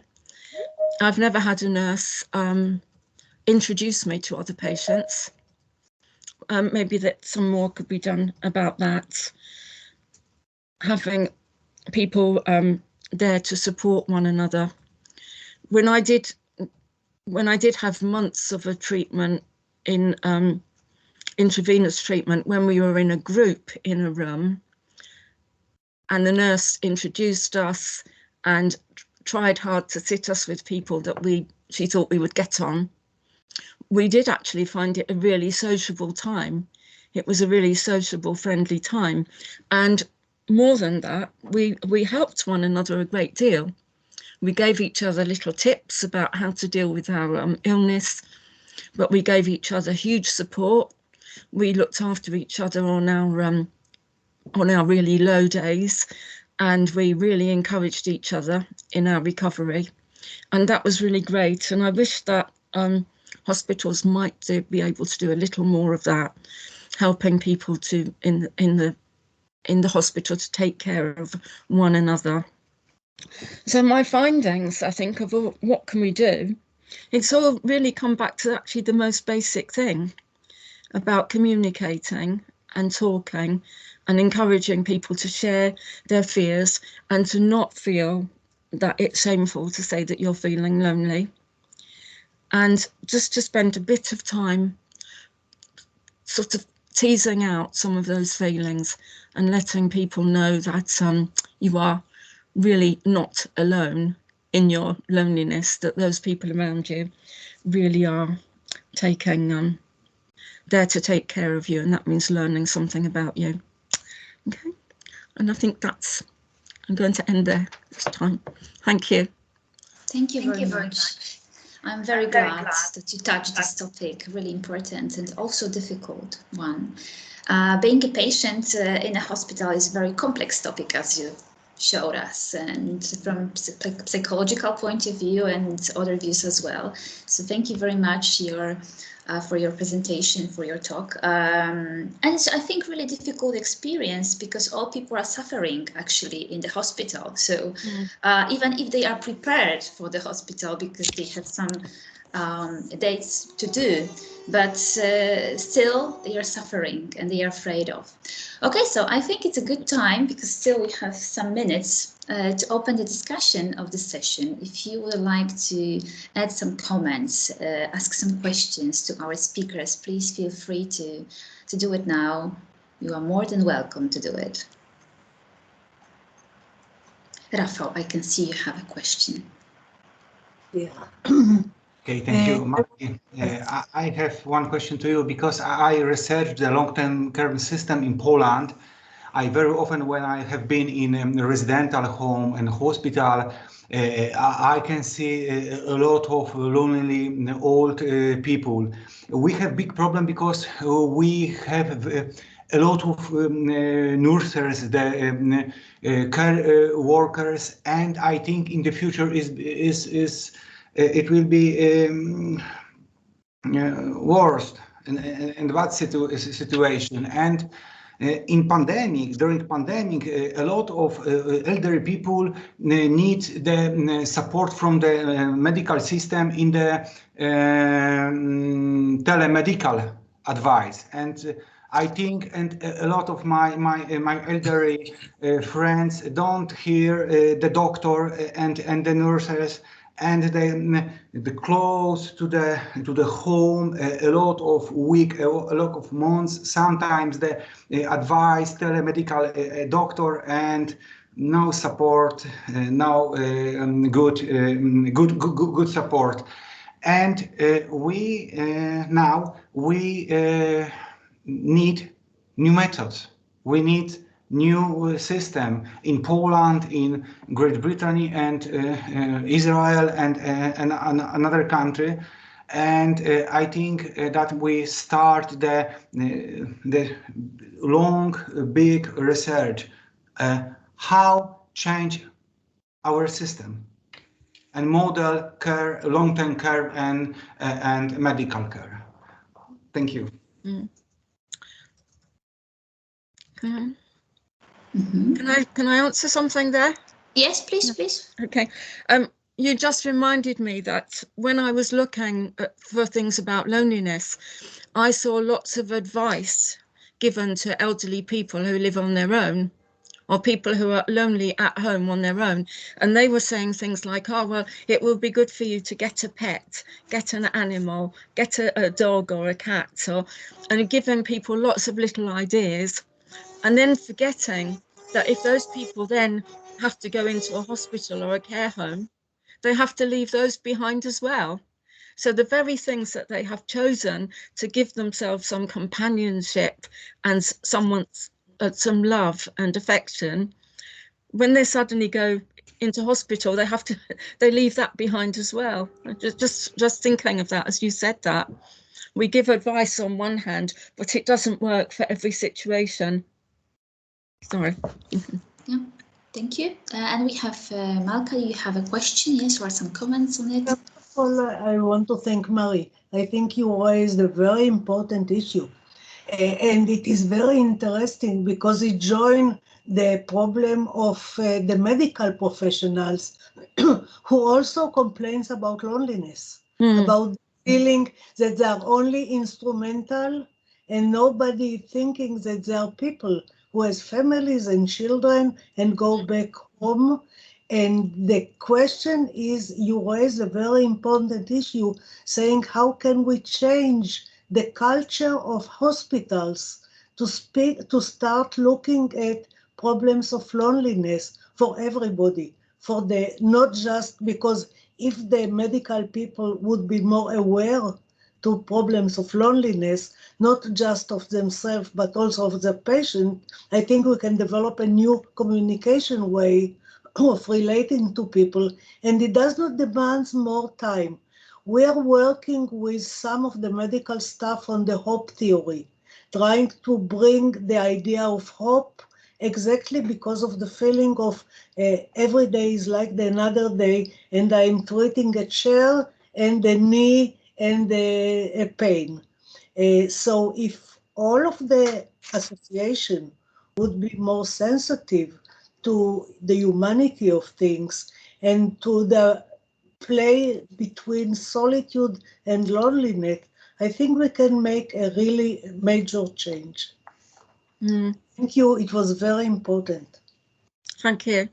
I think as well that any time or money funded into helping with this loneliness will actually be repaid if people recover more quickly, won't it? And if they get better more quickly, it is actually a cost that will repay itself. I can see you, Alec, that you have a question as well. So if you would like to ask, so please have a time. We cannot hear you. Thank you. Yeah. Yes, to all of you, what do you think about artificial intelligence, about robots working with people? Is it cure? Is it any chance to reduce this loneliness feeling, or is it not proper, not enough solution? Okay. Can I make a comment there? Yeah, sure. This isn't exactly about the robots that you suggest, but in my lifetime, hospitals have become much more high tech. There's a lot more machinery and lots of machinery that does jobs more quickly. So when I was young, in hospital, the nurse comes to see how you are, and she takes your pulse, which means a bit of nice touching and gentle touching, and she watches your breathing and she takes your temperature. And all those times are times when you are with somebody eye to eye and you can talk to them and they're touching you. All of that's done in an instant now. Little thing on your finger, thermometer in your ear. All those things now are so quick and efficient, but you have lost the one-to-one with a person, and you've lost the talking. And I think lots of very clever technology has taken away the opportunities for humanity and communication. If I may, yes, Piotr, please. add, Mary, thank you very much for your direct impulses from the patient's perspective. I think that put to the whole session the whole new dimension, and I'm very grateful for that. But answering to that, to Alexander, I was at the international conference like 20 years ago, and that was about how to provide the palliative care, the end-of-life care in the very remote areas. And I remember Australia 20 years ago telling that after one visit with the plane, because the distances are so huge, to the doctor and nurse, they would start the video camera and they would provide the assistance online. So it's not robotic, but it's really kind of remote and and it looked to me like a cosmic, impossible. Yet in 2021, we were doing the same in Poland and in all over the world because of the pandemic. So I think the technology should be used. I do believe that the hybrid is the answer to the question, but absolutely agree with Marie that the touch should be the initiating moment, that the doctors, nurses, psychologists, social workers, whoever have to meet with the people. Then they can continue using the technology. We cannot replace the person with the computer or robotics, but we can really kind of empower the person to be more present. But the balance is very, very fragile, and I think some people sense it, and we heard that from Rafał, who was saying, well, only telemedicine, we want to meet the doctor. And I heard it from another side. The doctors would say, we will not start the treatment unless we will meet the patient, because we are not taking responsibility, because we see the person only with the video screen, and that's not enough. The touch, the feeling, the sense that you experience is something very important. So we have to see the both sides of the game, obviously, and the human thing is, I think, very crucial. But technology, hybrid, that's my answer to that question. Rafał, please join us, because I can see you want. When I am in gerontology geriatric conference, very often, every time I can see speech about robotics to the long-term care, and I always protest. And this is no good idea, because the robot don't touch, don't natural emotion, don't change the diapers and another things. But my colleague gerontology and nurses and another, and this is good idea, the robotics is in the future. No, we need human and focus and natural emotion.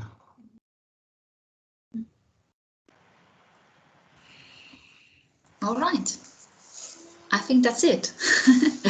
Thank you very much for this very productive meeting. I'm really glad that I could be here with you. So I wish you all the best. Stay safe. I think there is one more session at the end of the conference, so we are still waiting for the last group. We can't wait, actually. So thank you very much. Have a nice quick break. Yes, 7 minutes, I think. Yes, or 5. Yes, and we come back 2:15. Thank you so for much. sharing. Thank you very much. Bye-bye.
Oh God, I need something.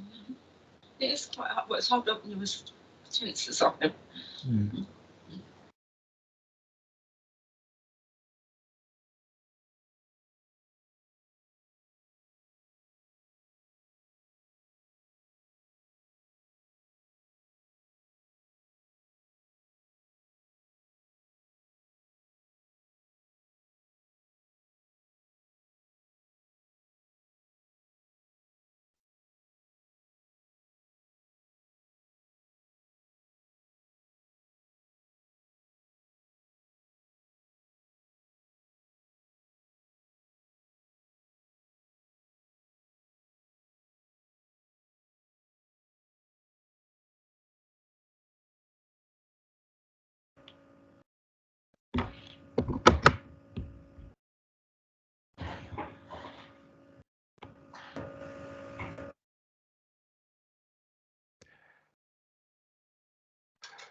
Hello, hello.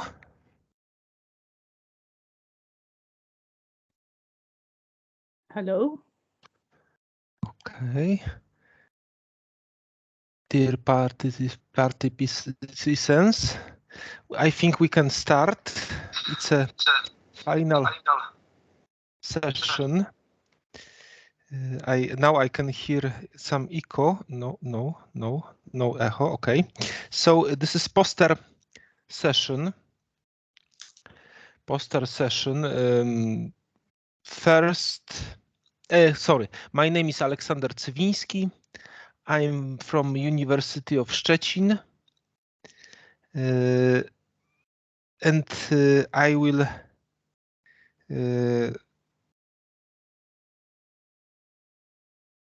first of all, I will present poster of Professor Sandra Bosacki from Brock University, Canada.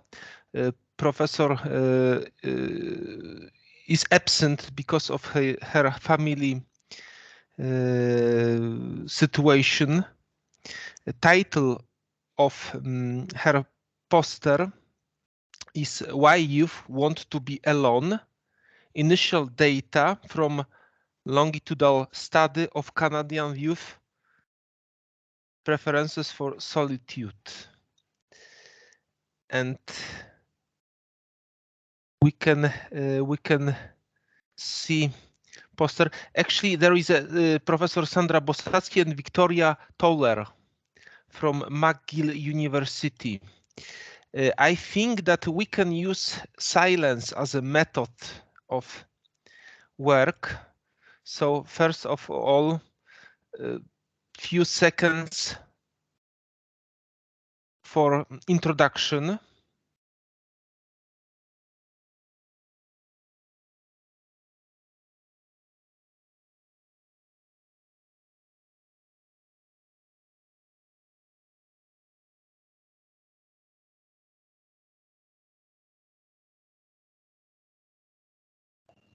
Maybe the people who are present in this session and has posters can start because they have to present their posters.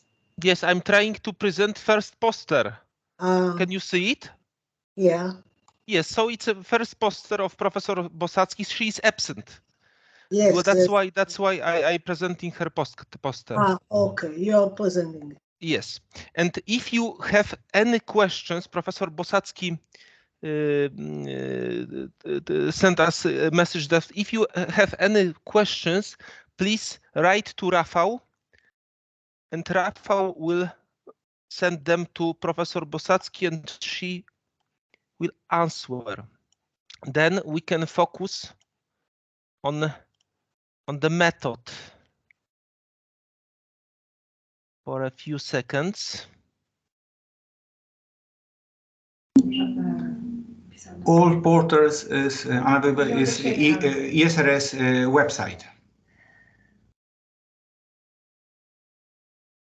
So here you have a method.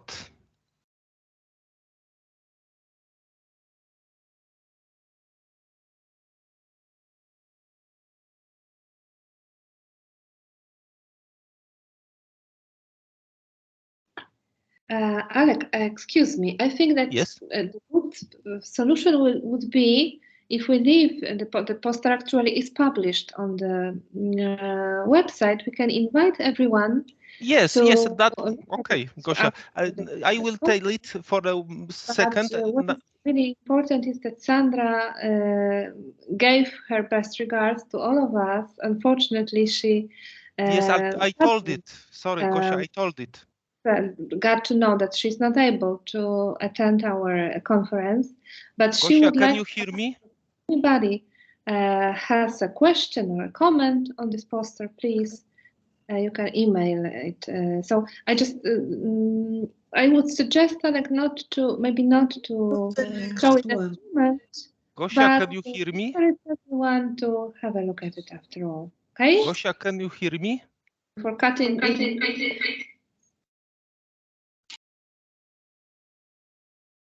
Gosia, can you hear me?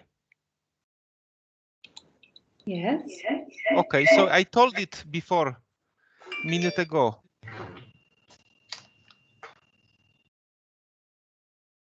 So I don't know whether you see this poster or not. Yes, it is okay. visible. Great. So I think we can skip to another person. There is a Michelle Ainaf and Malka Margalit. Sorry for my pronunciation of your surnames and names. It's okay. Thank you very much. I will correct in a minute. Okay, so generally from Israel, from Tel Aviv, and title of your poster is Loneliness and Self-Efficiency in Higher Education, the mediating role of social support and hope. And generally, your posters are on the website of conference. In the there is a poster segment. And would you like to show us your poster or? Yes, please. Okay, do you great. have it, or should I share it from me? You can share it. You can share it. I stop sharing poster of So I'm Sandra. doing it right now you can share. Yes. And 1 minute. Please. Okay. Can you see the sharing? Is that can everybody see? Yes. Now we can see. Perfect. Okay, 1 second. I will see if I can do it with the slideshow, so it will be easier. Oh, okay. So it's either like this or like this. Okay. So it's a little bit more difficult to see since it's a poster, but I will do my best so that everybody can see it. Oh, 1 minute, sorry. Again. Okay. Okay. Perfect. Okay, so yes, and I will move it alongside. Hi, everybody. It is great seeing you all, even though obviously we're still online. Hopefully next time it will be in person. Our poster's title is Loneliness and Self-Efficacy in Higher Education, the Mediation Role of Social Support and Hope. This study is a joint effort together with Professor Malka Margalit, who is also present in the session, who actually just presented another study with one of our excellent students, Noy Sasson, in the previous session regarding hope and relocation. So regarding this current study, Malka and I attempted to examine the loneliness experience, which unfortunately may be quite prevalent in higher education. The goals of the study were to identify the relations between self-efficacy as a belief of personal competence and loneliness as an expression of intrapersonal distress, while exploring the mediating role of hope in addition to family and friends support. I will try to move the poster a little bit alongside so you will be able to see it. Okay. So as I just mentioned, loneliness has been conceptualized as a distressful experience, reflecting unmet personal and intrapersonal needs. It has been related to unsatisfied social relations and associated with social alienation, depression, and various other aversive outcomes. Specifically in the higher education environment, loneliness may impede academic and professional success, hindering one's ability to meet his or her potential in this critical stage of their lives. On the other hand, self-efficacy, peer and family support, and especially hope, are all important personal resources that may minimize the detrimental effects of loneliness and elevate subjective well-being. For instance, self-efficacy refers to the confidence of being able to achieve desired goals. People's beliefs in their efficacy affect the type and the level of their objectives that they set for themselves and the strength of their motivation to achieve them. Hope, as a complementary cognitive construct, involves the ability to identify meaningful goals, develop specific strategies to reach them, as well as initiate and sustain the personal energy for using these strategies. Finally, perceived social support reflects the feelings that one is cared for and a part of a supportive and assisting social network. Our study has included 1,268 students from 10 universities and colleges in Israel. All the participants filled questionnaires regarding loneliness, self-efficacy, hope, and peer support, as well as family support. I will now move to the graph so you can see it a little bit easier. It's over here in the bottom. One more minute. Okay, one more. Great. Okay. So as you can see in the graph in front of you, the results were quite interesting. As expected, self-efficacy, oh, I'm sorry, 1 minute. Okay, sorry. As expected, self-efficacy, representing beliefs of competency, predicted loneliness. Therefore, elevated sense of self-efficacy predicted lower levels of loneliness. However, when examining hope and social support, we can see how they fully mediated this relation. Additionally, all other links in the model were significant according to our hypothesis. These results bear some important implications. First, from a theoretical standpoint, we may recognize the complexity of the loneliness construct, emphasizing the unique mediated role of both intrapersonal and interpersonal resources, encompassing cognitive and emotional elements as possible components.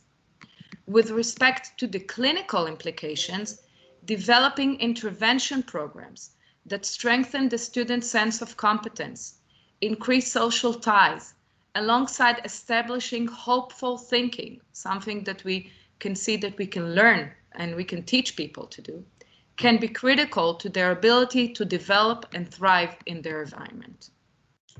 That's it for now. Thank you very much for listening.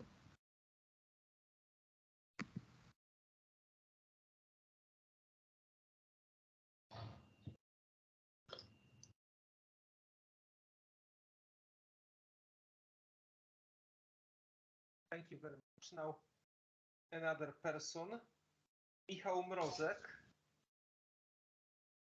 Good afternoon. Are you with us?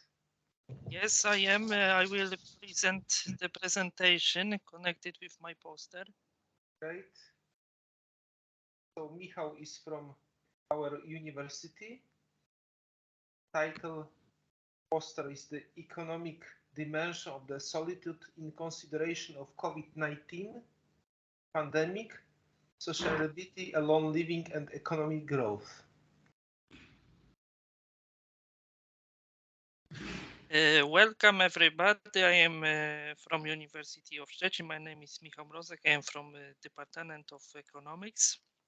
I would like today present the topic regarding the economic dimension of the solitude in consideration of COVID-19 pandemic, with some problems as social stability, alone living, and economic growth.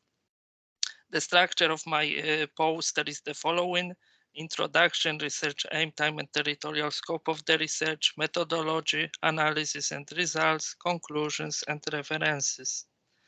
The aim of the research is the assessment of the economic dimension of the solitude in consideration of COVID-19 pandemic within the sociability, alone living, economic growth.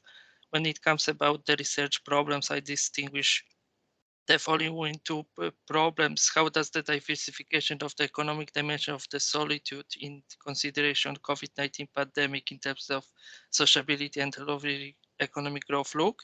Which of the research aspects of the economic dimension of solitude in consideration of COVID-19 pandemic in terms of sociability and alone living, economic growth has the lowest, the middle, highest level? The territorial scope of the research was European Union countries. When it comes about time scope of the research, it was 2 years, 2020, 2010 and 2016. But in some aspect, I also broadened the statistics. When it comes about methods of the research, I used standard research methods as comparative statistical dynamics and documentation analysis. And I would like now to move to introduction. I would like pay your attention when tell about the COVID-19 pandemic, it has highlighted a massive challenge in the form of loneliness. Social distancing has become the norm. The biting feeling of loneliness has been an unwelcome companion for too many Europeans. It's not a new phenomenon, yet it is now revealed as never before and has significant social, also economic, health, many socioeconomic problems and implications that deserves our attention. In literature, loneliness has a strong subjective nature. It's pervasive of the discrepancy between a person's desired and actual network of relationships. This is worth to say this cognitive discrepancy live as a deep negative experience. We have to remember that loneliness is thus not only about having too few social contacts, but also about the perception that these relationships are not satisfying enough. In other words, loneliness does not mean being alone, but feeling alone. In this respect, loneliness is different from social isolation, which has an objective connotation defined by absence of relations with other people and very small number of meaningful ties. There are many definitions within the research aspect, and I wouldn't like to present everything. I will move to the results of the study. I would like to present the OECD well-being framework. I would like to pay your attention on current well-being aspect, and within such dimensions we can distinguish income and wealth, work and job quality, housing, health, knowledge and skills, environment quality. Also, we can add safety, work-life balance, social connection, civil engagement, subjective well-being. Third aspects are very important when we talk about current well-being. When we talk about resources for future well-being, we should remember about such dimensions as natural capital, economic, human, and social capital.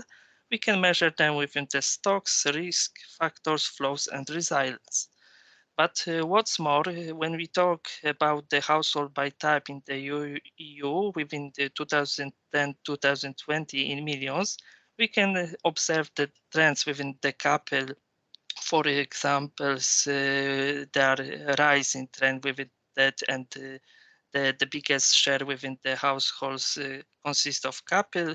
The second place took seeking adult, and we can observe also rising trend within that research aspect. This is more significant rise within the tissue than within the couple one. But it should be seen that when we talk about the lowest problem within the other type of household, here we can observe the amounts within the over 30 millions households. And I think that within that aspect, it should be made more research to study why this is happening in such tendencies. The third figure, households by type of and presence of children. In the same time scope, we can observe that the highest share took for single adult without children and with children. When we talk about the middle ones took couple with children and without children, of course, the data given in millions at the level here from about 37 million to about 48 million.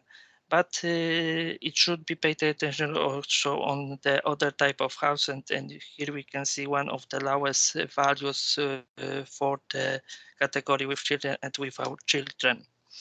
There was also observed growth rates of households with and without children by country in the research period, and we can observe when we talk about the household without children, the highest growth was observed for Turkey and Malta, Sweden. And when we go about the households with children, we can observe in the majority of cases the declines, and the highest declines was observed within the Sweden and within the Lithuania, Latvia, and Croatia. I also pay your attention on households by type, presence of children and country. we can observe one of the highest shares took single adult without children and couple with children. Loneliness by gender. We can observe that during the COVID-19 April-July 2020, the highest share took male. It was about 24%. But when we talk about the female, it was a little less, but also at the level of about 23%. When we talk about the pre-pandemic period, it was about at the level of 10 to 13%. We can observe that shares doubled in the COVID-19 pandemic. I also would like pay your attention to loneliness by age group. We can observe that in the COVID-19 period, it was the shares just double. For example, for 18-25 was one of the biggest shares, but one of the lowest was for 65 plus that age group. And concluding remarks, I would like shortly tell about that economy of EU is rebounding from the pandemic recession faster than expected. As vacation campaigns progress and restrictions started to be lifted, growth resumed throughout the spring and continued unabated through summer, spurred by a reopening of the economy. The EU economy regained the pandemic output level in the third quarter of 2021 and moved from the recovery into expansion. This is also worth to say that the EU economy is projected to keep expanding over the forecast horizon, achieving a growth rate of 5 also in 2021. This outlook depends on the evolution of the pandemic and the pace of which supply adjusts to the rapid turnabout in demand following the reopening of the economy. The forecast projects employment in the EU to grow at the rate about 0.8% in 2021. Unemployment in the EU is forecast to decrease from 7.1% in 2021 to about 6.5% in 2022 and 2023, respectively. In the area, euro is projected to about 7.9, 7.5 over the 2-3 years. Thank you very much for your attention.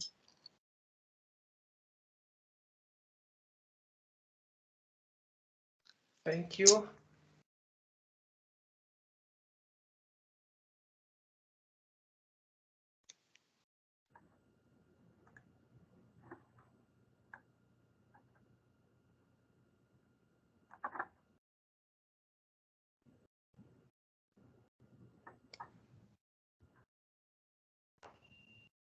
Okay, hello everyone. Can you hear me?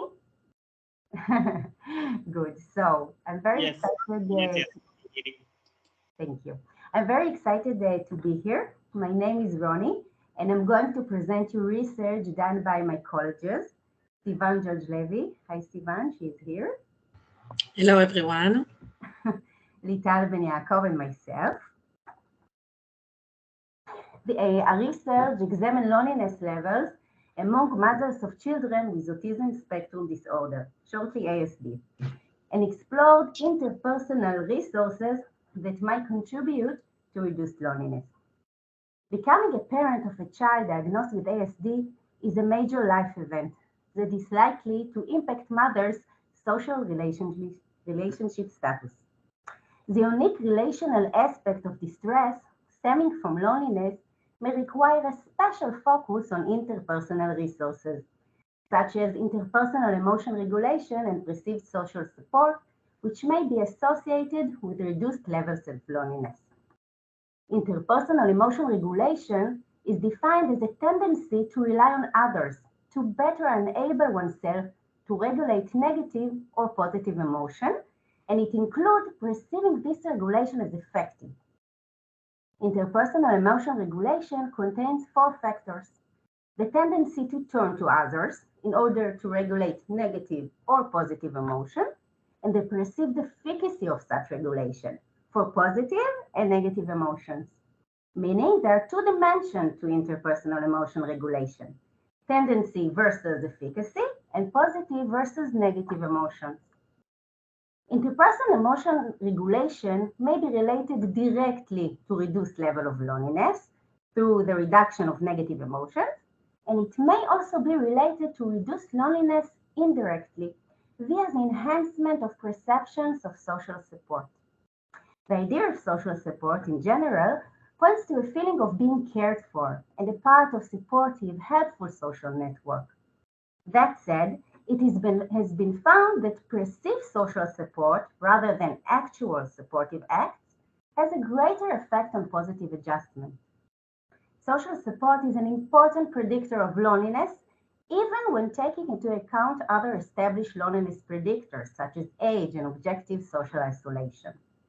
Having a social environment that is both supportive and effective in regulating emotions may give the feeling of security necessary for reducing feeling of loneliness. We therefore explored the association between being a mother of a child with ASD and loneliness. And we also explored the potential mediating role of interpersonal emotion regulation and perceived social support in this association. 1,783 mothers of children, 546 of them with ASD, completed a series of questionnaires. As expected, mothers of children with ASD reported higher levels of loneliness compared to mothers of children without ASD. This finding is in line with findings from previous qualitative studies, showing that mothers of children with ASD tend to feel socially isolated and to report fewer intimate relationships. But the main finding of the current study was a serial mediation model. You can see it in figure 1 in the poster. This model indicated that compared to mothers of children without ASD, mothers of children with ASD reported their turning to others in order to regulate their positive emotion as less beneficial for them. This efficacy for positive emotion was related indirectly through lower levels of social support to elevated levels of loneliness. Although the mothers of children with ASD didn't differ from mothers of children without ASD in most of the interpersonal emotion regulation components, not in negative tendency, negative efficacy, or positive tendency, it seemed that they did tend to experience the social environment as less effective in helping them regulate positive emotions. So, it seems that positive emotion has a great significance here. Indeed, sharing positive events is an important factor in personal relationship, as doing so has a potential to intensify positive emotion and, at the same time, to strengthen social bonds. Try to imagine yourself in a small positive event, like winning the Nobel Prize. The first thing you will do is to tell the good news to your close social environment and expect them to make you feel even happier. The efficacy of sharing positive emotion depends to a great extent on the perception that the listener is supportive and values the good news. However, mothers of children with ASD tend to perceive their social environment as being less understanding, and they may though feel that others don't properly appreciate their good moments and are less supportive, which may lead to elevated levels of loneliness. In conclusion, the current study's finding call for specific intervention aimed at promoting perception of social support and beneficial interpersonal emotion regulation of positive emotion, which may help buffer mothers of children with ASD from loneliness. Thank you.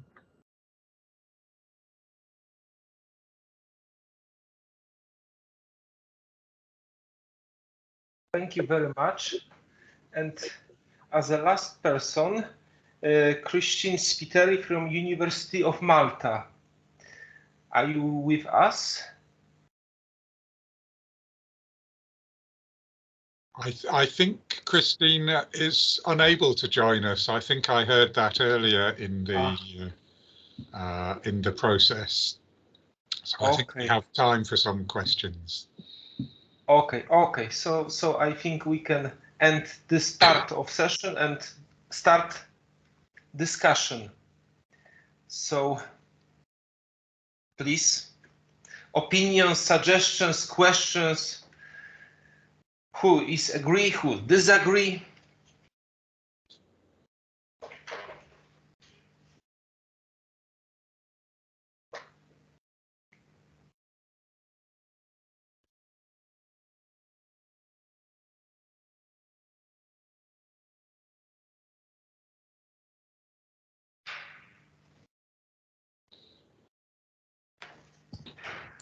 So first of all, I would like to ask our friends from Israel.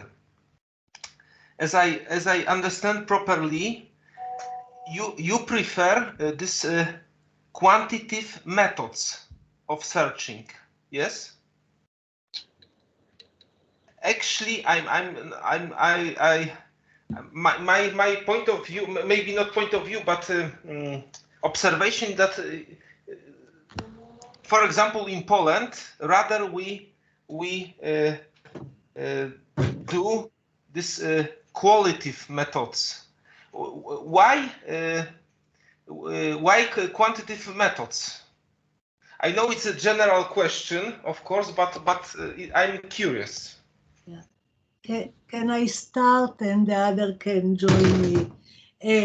I think the answer is not quantitative or qualitative, it's mixed design approach. I think the one thing that is nowadays is the leading methodological approach is to use the quantitative approach in order to reach a wide sample and a representative sample and not just rely on 10 people or 15 people or sometimes even on a single person, but also to add some in-depth interview to a group representative in order to enable us to enter more in depth into the understanding of the results of the wider survey. The problem, let's put it this way, we are doing a lot of quantitative research. Quantitative research enables you to look at the different samples and to a wide sample and to examine different aspects and to compare with enough validity to understand the differences between groups. We do lots of research on individuals with disabilities, more disabilities like learning disabilities and ADHD.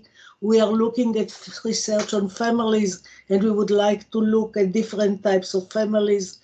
Students with hyperactivity comparing to less hyperactivity, and the quantitative approach enable you to look at the difference. If you want to enter more at the specific personal aspects of this difference, you enter the qualitative interview and narrative analysis and look into them. So in fact, our group, I think, are very good at quantitative and qualitative research. But to present in a scientific conference, we feel that it is safer to bring large samples and to show the reliability and the significance of our results. If it's okay, I would like to add to what Malka just introduced. First of all, I agree with her completely. I think the two approaches are quite complementary to one another.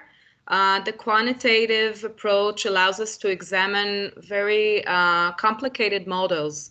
So to see which variable predicts another one, to see different pathways, whether it is mediating or moderating pathways. I think it allows us to get a very integrative gestalt sort of approach to the variables and see the whole picture. But as Malka mentioned, we do a lot of qualitative research in parallel to these studies, and these in-depth interviews allows us to sort of gain a more personal point of view, what is behind these variables. So when we're talking about loneliness, or when we're talking about hope, and we interview the participants, we can really get a sense of what is loneliness for them and what is hope for them. So I think merging or taking these two approaches together really allows us to gain a very complete and integrative approach to the whole subject matter.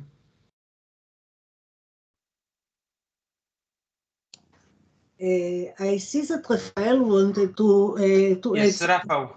Yeah. Yes. I have one question to the Michał and Malka. You are doing very interesting research. You had a very large research sample. Do you think about comparative research? Example in Poland? We would love to do comparative research. We would love to. One of the reasons that we are here as a group is to invite to do comparative research. And in fact, the questionnaires we are using are originally in English, and it would be very easy to translate them to Polish or to try to compare in between. But I wanted to answer to something that you asked in the earlier session, and this very beautifully combined to what we are saying now. You ask about, I love your question about the robotic, the role of robotic in intervention and therapy.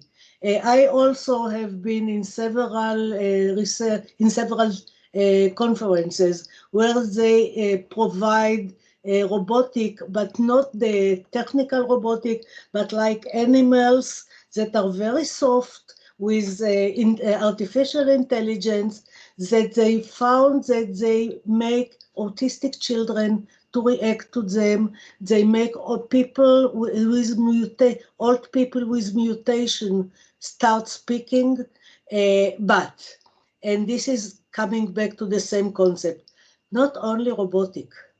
To use the robotic as a supportive to the personal therapy.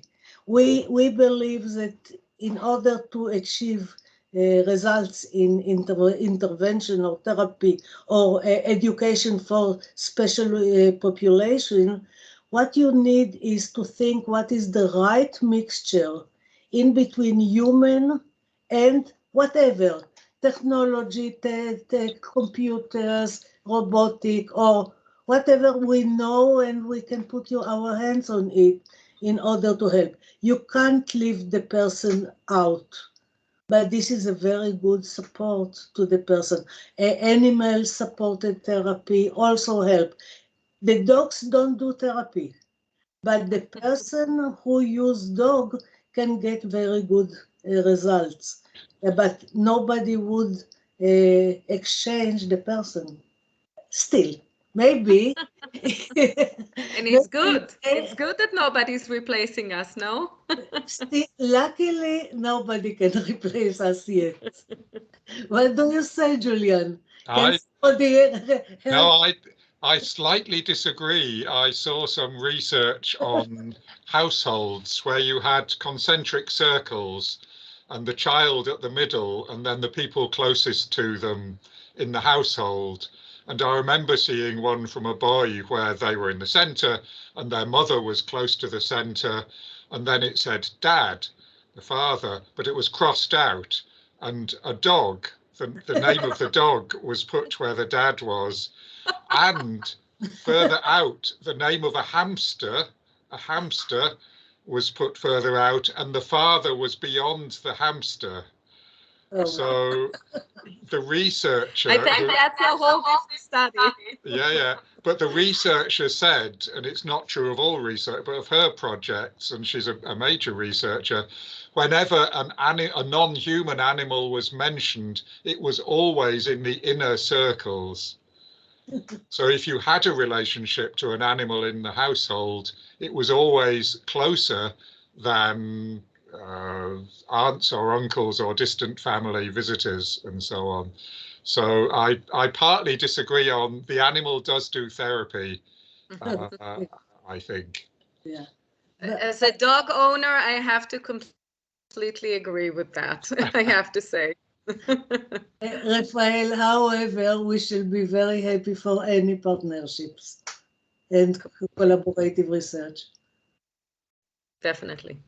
I would add to the discussion on quantitative and qualitative that policymakers like quantitative research.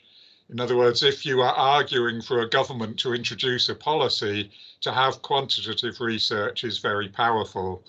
They are not so interested, well, they like to be able to quote from qualitative research, but to argue for a policy, to say 80% of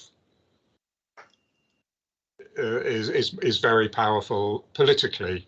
So Alex, I also do mostly qualitative research, but if I want to argue with a government, I will get some figures. Yeah. And we all know that 82% of figures are made up. And another I made that one up, Malco, sorry. Let us say for the young researcher, it's much easier to get an article published when it is quantitative and not qualitative, as you probably know.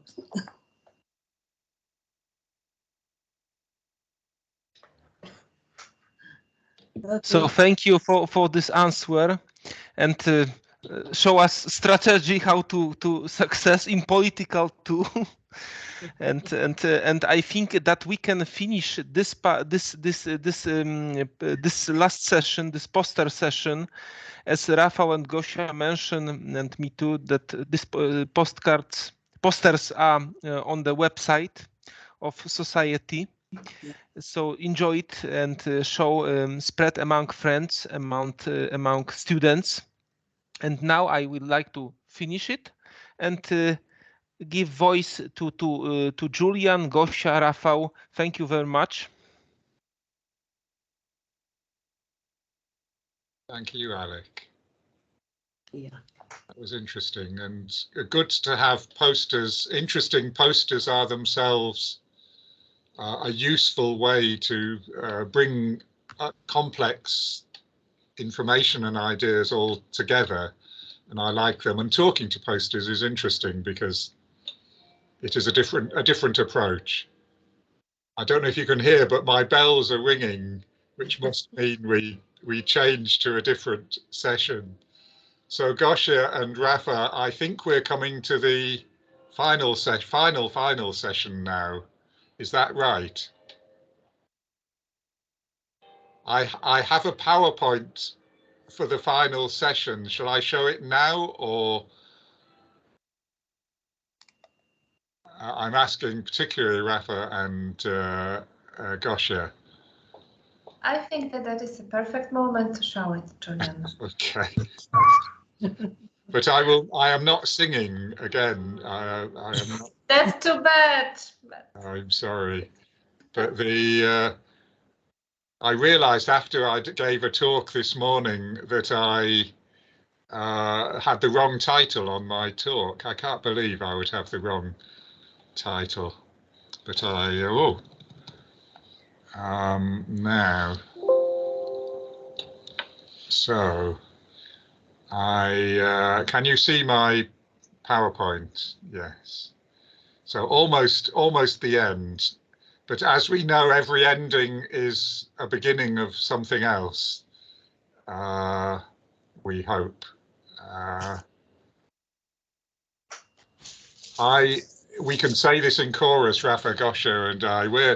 You will see that we have dropped our titles, and we have Gosia as Gosia rather than Małgorzata, as we know you better. So I think we can be just ourselves, Julian and Gosia and Rafa.